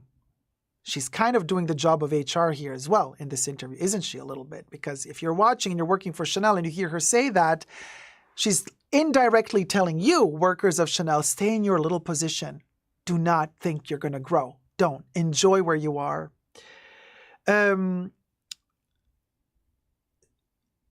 Breathe a bit and enjoy the journey as much as the destination. Easy for her to say. She's at the top of the world. She's the CEO of Chanel. Girl, I guess you didn't really enjoy your lower positions, like you said at the beginning of the interview, being a truck driver. I guess you didn't enjoy that position because you're not a truck driver anymore, honey. You're wearing crackly sequenced haute couture Chanel jackets made by hand. 100 hours, empowering women. And the worst piece of advice, I think most often, when you get the worst piece of advice, you just ignore it and forget about it. But I have received advice like, when I was in many rooms, the only woman in the room, so many times in my career, I have received advice like, stay quiet for as long as you can and try to blend in. And you are already standing out because you look different from the rest. And I think that's terrible advice. I think it's really important you feel safe to be who you are. And it takes courage to be who you are, and you change by being who you are. Francine says, Lena, thank you so much for joining us today. I don't want you to move. I'm going to miss you so much. You realize we'll have internet waiting for us at the new place, right? Oh, we know. We just like making a scene. Transferring your services has never been easy. Oh, wait, no, this is, I think, the commercial. Oh, this is a transcript of the whole thing. I think it's a commercial that plays later. They're transcribing the commercial. So, anyway, I am shook. This is pure PR to me, in my humble opinion. And on one end, she's saying the worst piece of advice is stay in your lane. You see, the worst piece of advice she gives herself. Look at the logic here, because if we really analyze between the lines, what is the worst piece of advice that she thinks was ever given? The worst piece of advice, she says, is stay in your lane. Do not grow. Because she then talks about her private personal experience. She was the only woman in the room. She was the only person that was always being put down. You're already standing out like a sore thumb because you're the only woman in the room. So hush, hush, don't say too much, make yourself invisible. And she said that's the worst piece of advice she was given. Because she doesn't like HR telling her, stay in your place. But the best piece of advice she could give is the advice where she shares to the world, to others, not herself, mind you, not herself. She shares with others, stay in your place. Enjoy where you are now. But when she gives that advice to herself, it's about don't do that. Don't stay where they want to keep you put and small, but grow instead. I'm so disappointed, Francine. So disappointed. Either you sold out or you're just so blinded by the brand Chanel and you just, oh my God, they cannot do no wrong. But you guys, I have a surprise for you. Because if you go, and I'll post the link down below, but if you go to watch the video interview between the two ladies, there is a comment section underneath. And boy, oh boy, the comment section does not disappoint. Let me read a couple of the comments underneath the video. One person writes, comments underneath the video. Thanks to her, meaning Lena, I am not really buying classic bags anymore. Like, no more Chanel bags. Thank you. Because she upped the prices so much. Oh, look at the people. Somebody else is implying that she a billionaire. Says, great to have a billionaire background. Somebody else says, so disappointed that a lady is behind the crazy, senseless price increase and reduction in quality. Full of fluff, not impressed.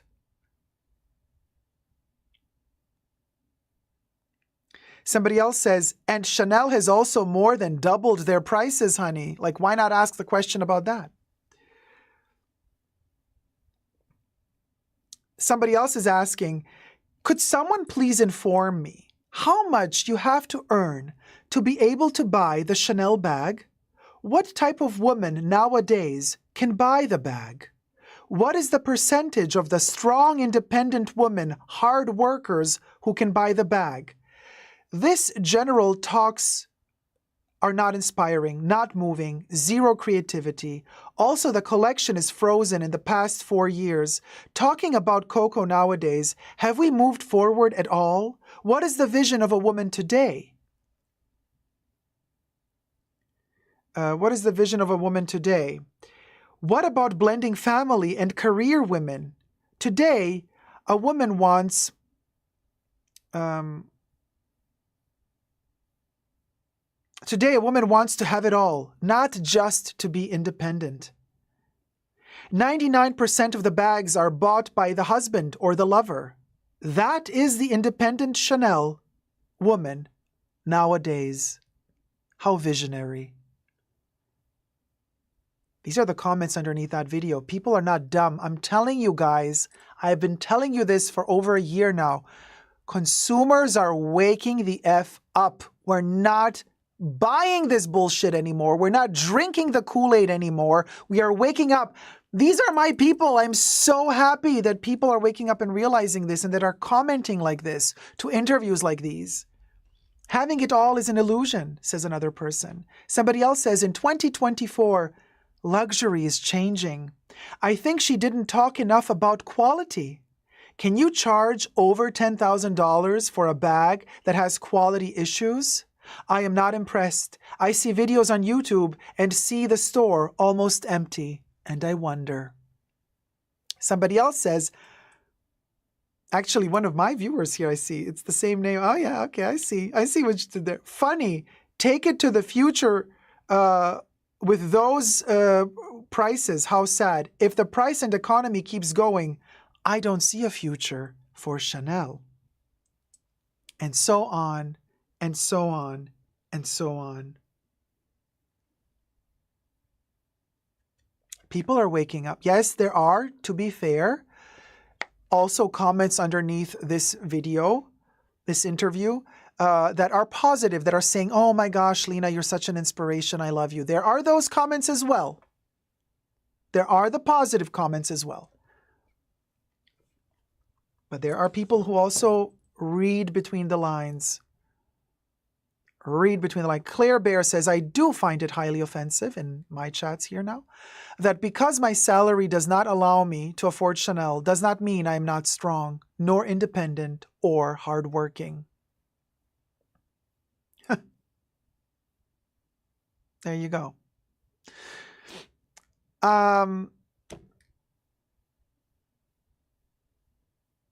Yeah. Jeno says, yeah, these interviewers are too scared to ask the tough questions. I mean, it's just embarrassing.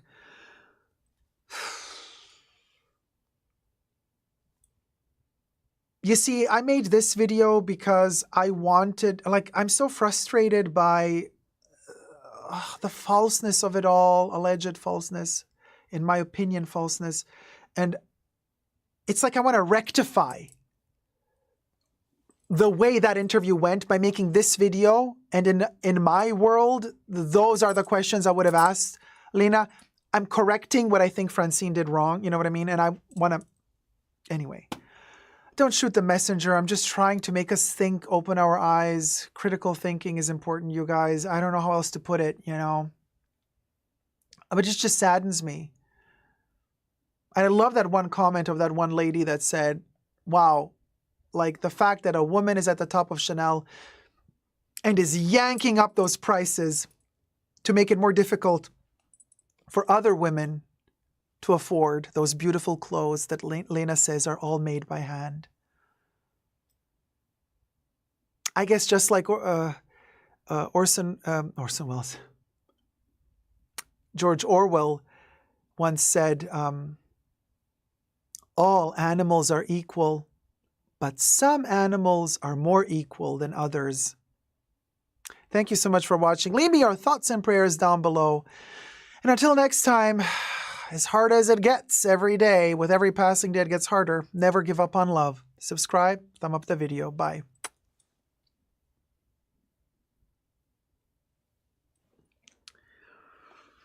There you go. Oh, Terry, my love.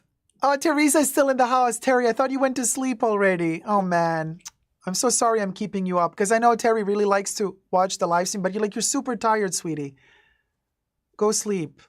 You're going to be like exhausted tomorrow. Pipi Lamois says, excellent commentary. Thank you so much, sweetie. This was a good one, Dacob, says Heaven. Thank you, Heaven. Very kind. Thank you, sweetie. Says... Asia says all companies that have seen growth in the past quarter thanks to price increase. Oh, sorry. And now your pants on fire, right? Excellent. Thank you, Cecilia. Excellent topic. Thank you. Denmark says Europe loves the tan. Yes, I know. For Europe this week, we've been pro-Europe for the timing. Oh, okay, Terry, you woke up to get something to drink. All right, sweetie. I don't want to keep you up. I really feel bad. I feel guilty, because then I don't want you to get a flare-up or anything tomorrow. Like you need sleep. Nana says, at this prices, I would have to not spend a cent from my salary to afford a Chanel from the boutique. I really feel empowered now. Yeah.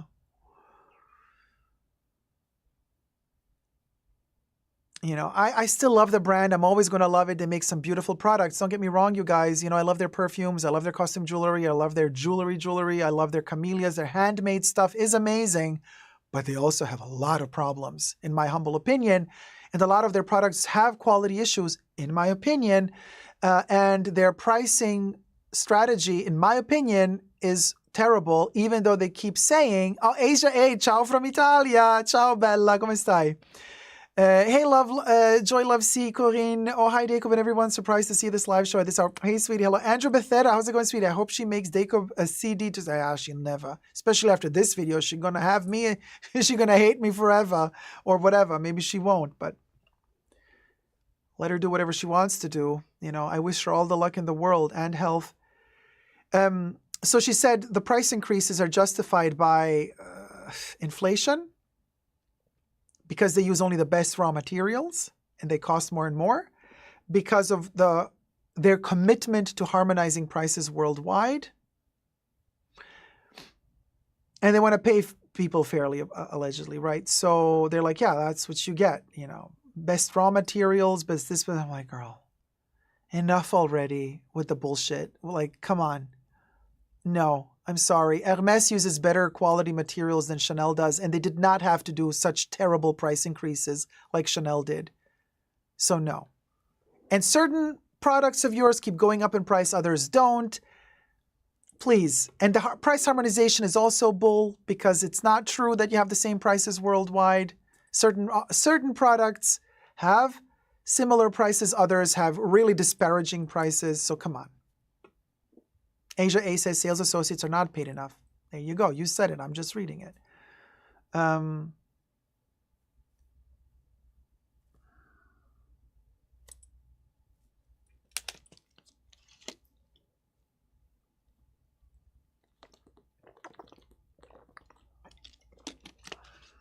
DL says, I would need to sell one of my kidneys for a Chanel bag.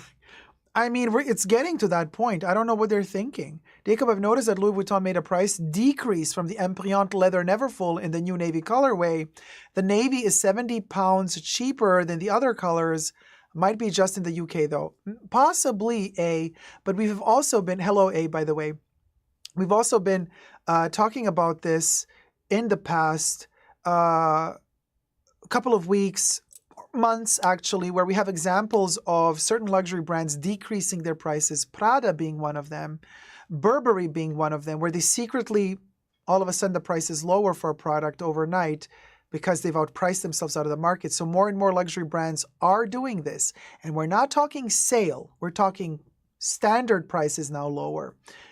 Good morning, beautiful steps. How's it going, sweetie? Najum says, no one is buying Dior and Louis Vuitton. Still have loads of stuff not sold out as it used to be before. And this is why Najum also, LVMH kept producing a lot of product thinking that their sales are going to still be at an 8% growth. Instead, they went down to 2% growth. So you can imagine if the growth is at 2%, but the expected was 8%, they manufactured to meet demand of 8%. Now they're stuck with the 6% difference. 6% difference of stock inventory not sold is a humongous amount of waste and garbage. Because as we all know, these brands, even though they're committing to be more sustainable, blah, blah, blah, they always find ways to destroy surplus. Fashion after military is the most wasteful economy, is the most wasteful business. Super wasteful, terrible for the climate. Mountains and mountains of trash, of clothes that are destroyed because they don't want to ruin their reputation. So rather than reducing the prices of their garments, they will rather destroy them than reduce the prices.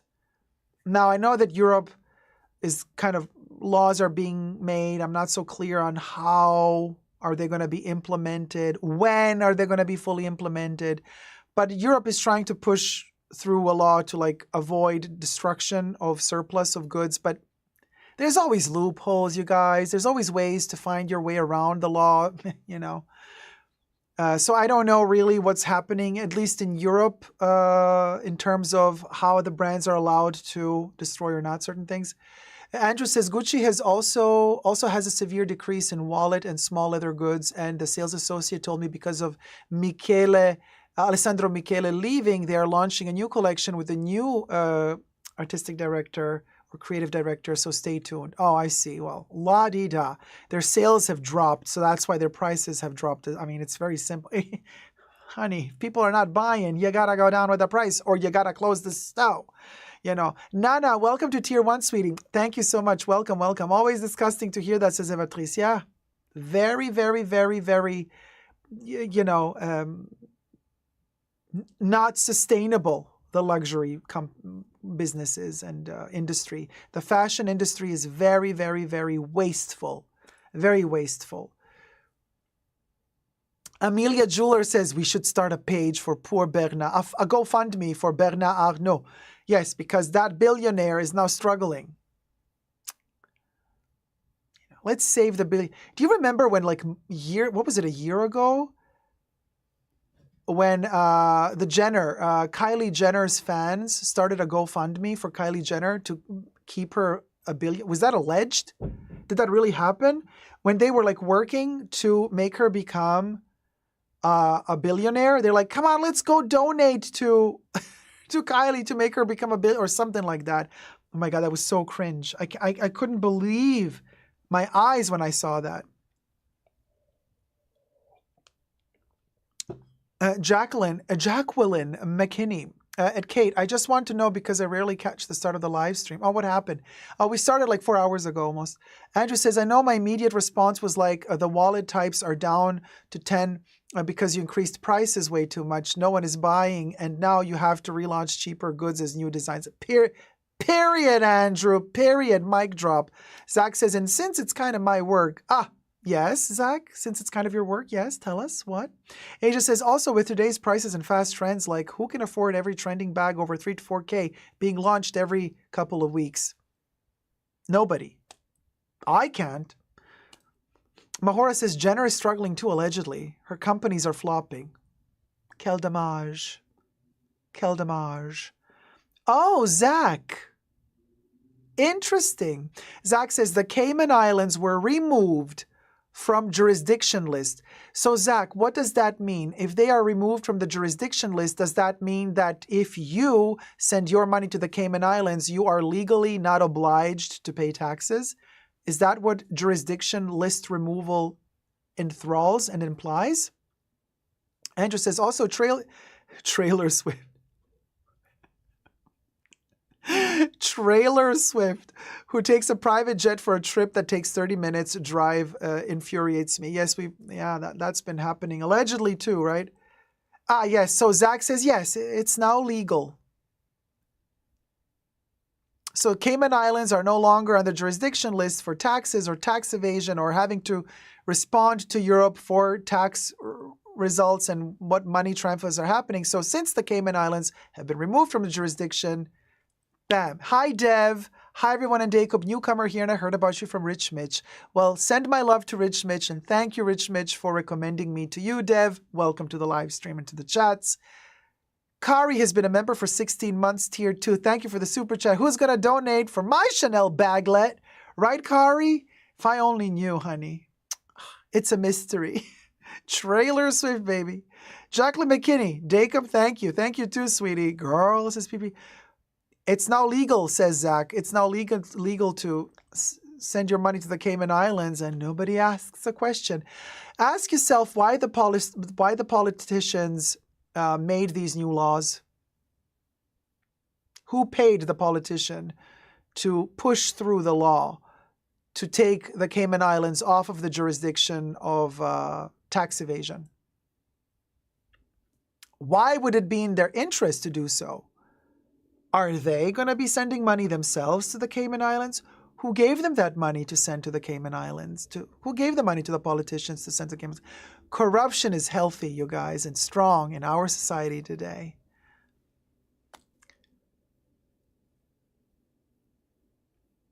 Oh, Najun gifted 5 Super Dacob memberships. Thank you so much, sweetie. Hold on, let me find Bubbles to activate the elevator music.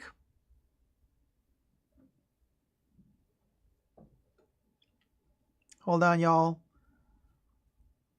Hold on, y'all. Hold on, y'all. Najum1 has gifted 5 Super Dacob memberships. Hit it, Bubbles.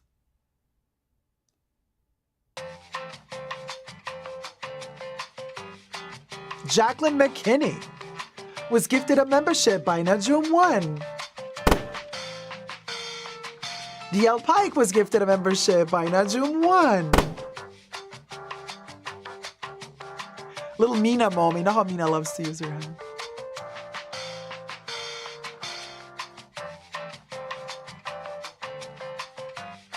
Oh, Blingy. So wait, Jacqueline McKinney was gifted a membership. So I'll do it again. Jacqueline McKinney was gifted a membership by Najum1. DL Pike was gifted a membership by Najum1. Blingy Bacon was gifted a membership by Najum1. Kate Moore was gifted a membership by Najum1. Pipi Lamois was gifted a membership by Najum1. Welcome to all the new Tier 1 members. Don't forget, Tier 1 members get access to the first Saturday of the month pre-show live stream. Tier 2 members get access every Saturday, but next Saturday is our first Saturday of the month of May. So Tier 1 members, remember to tune in also for the first live stream of the month and the first pre-show. So you're going to get 2 live streams on next Saturday. Yes, I do 2 live streams on a Saturday. It's insane. Somebody's got to do it. Thank you very much, Najum, for gifting the memberships.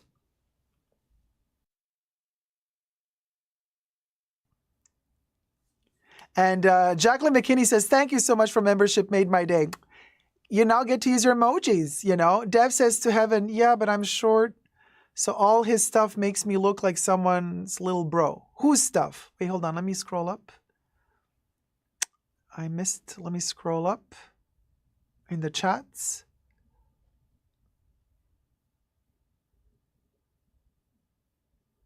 Let me scroll. It's not.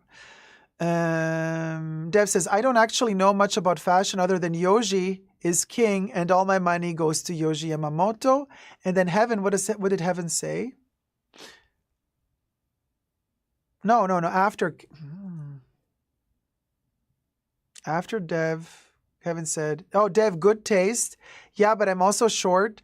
So his stuff makes me look like someone's little bro. So Dev, first of all, Yoji Yamamoto is very short himself.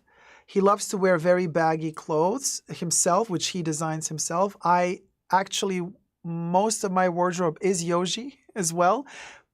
Mostly Y3, because I do love the sporty version of Yoji. So Adidas with Yoji Yamamoto. So I have a lot of Y3 pieces. They're very baggy and big. Finally, I get to buy a size medium and it fits perfectly. I don't have to buy triple extra large to make it fit. With Yoji, a medium fits me. So yes, very thankful to Yoji. A lot of black. Yoji loves his black. But all my respect to Yoji. He's one of our last living fashion designer legends. He's still alive. He's way into his late 80s, I believe. Mid to late 80s. So may he live another 1,000 years. MH says they encourage us to use paper straws for coffee for sustainability, but 100, if not thousands of good fashion goods are simply destroyed and they use private jets, double standards. Of course, MH. It's all brainwashing, indoctrinating, Kool-Aid. They're making us, like we're little sheep. They're treating us like we're dumb idiots. That's what it is. That's what it is. Use the little paper straw that turns to mush 5 seconds after you put it into a drink. They're making fun of us. They're literally laughing in our faces, making it difficult for us to even drink out of a glass with a straw. Sustainability. Andrew Bethera, Jardin sur le Nil, it's okay. I never purchased a full bottle. It doesn't move me towards a purchase, but it's a nice, solid, light, cologne-esque type of fragrance.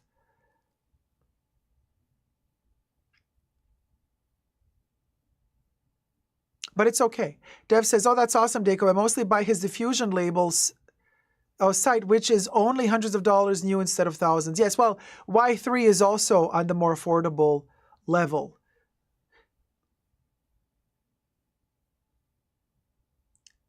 Jacqueline says, to Najum, thank you so very much for your generosity. I greatly appreciate it. I hope you have a great day and week. Mahor says, I prefer Jardin sur le... Wait, girl, there you go again. Okay, Mahora is just joking, you guys. These perfumes don't exist. Andrew says, they also bought the fanciest imported Japanese beef and coffee from some indentured female servants in Colombia, in Davos, LOL, that they all took private jets to. I mean, we could also ask Lena, how did she fly into the interview? The Bloomberg interview. Did the interviewer fly to London? Because headquarters of Chanel are in London, so I guess Lena is in London. Was she interviewed in London or did she fly to America to get interviewed? If she flew to America, how did she fly to America? Did she fly coach? Business class? Or did a private jet fly her to America for the interview?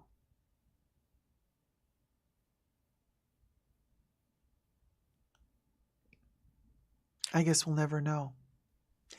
Do we care at this point? It's all a joke, Stay in your lane, Lena tells us. The inspirational Lena tells us, stay in your lane. Enjoy the moment you're in right now. Don't strive to grow too quickly. Do the jobs that the peasants need to do. And keep them, make it fun for yourself. But I will keep growing. I myself will keep growing. I will not take a no for an answer, but you enjoy the no for an answer.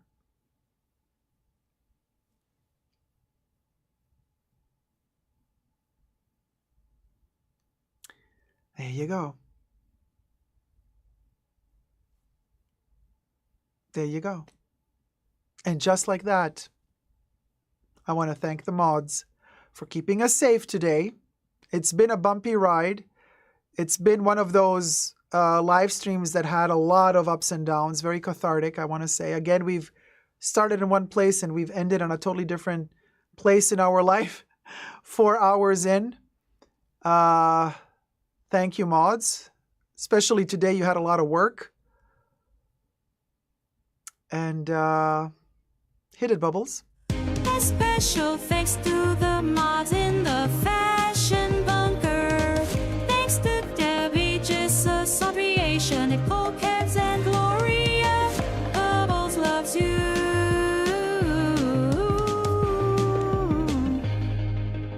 Yas Quins and all our Tier 1 members, start using your limited edition emojis around now.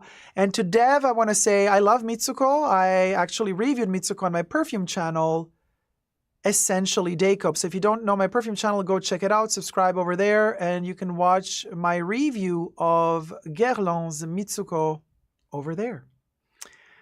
First fruity Chypre, so they say. It's a beauty. Not easy to wear for me on a daily basis, though. But I do love it, and I do respect it a lot.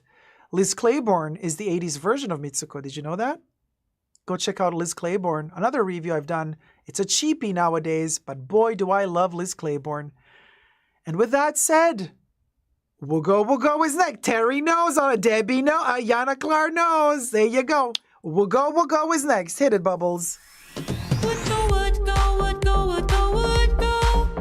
Would go, would go, would go, would go, would go. Would go, would go, would go, would go, would go, would go.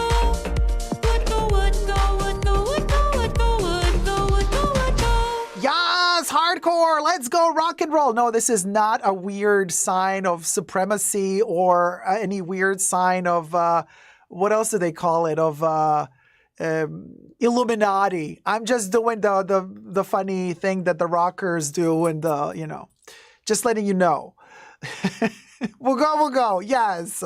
Now, next one. Debbie knows. She's the first. Yeah, Heaven is like, oh my God, Debbie of worship, girl. Please. Give me a break.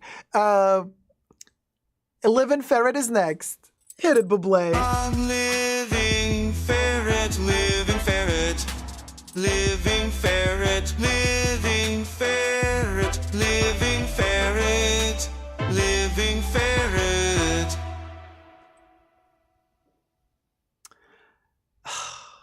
Heaven is like devil worshiper. Who, me? What? Did I just... What?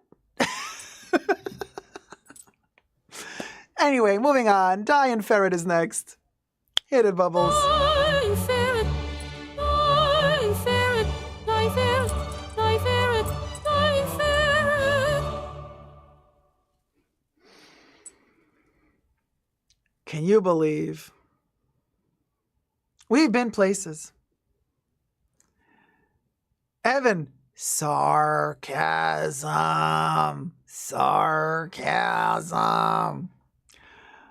Like Danny in The Shining. Red rum, red rum, red rum. Heaven is in the chat. Sarcasm. IYK. I've been referencing. This is a Stanley Kubrick movie. Okay. And where's Baby Yoda? Oh my God. Baby Yoda is really hiding today. Come here. He's again Predator Baby Yoda hiding in the green screen. Baby Yoda, nobody can see you because you're green. We have the same issue every week, but hey, we love this little transparent critter. Are you gonna, yay! Hi everybody, your fans are there, Baby Yoda. They're like, wee! Hi everybody, what you want? What you want? What you want? What you want? What you want? Hello. Mahora says, Baby Yoda is wearing Lena Nayir's foundation shade. I'm just reading. Don't shoot the message. I'm just reading these ratchet chats. Hit it, Baby Yoda. Cha-cha-cha-cha. Ciao, ciao, ciao, ciao. Ciao, ciao, ciao, ciao. Ciao, ciao, ciao. Ciao.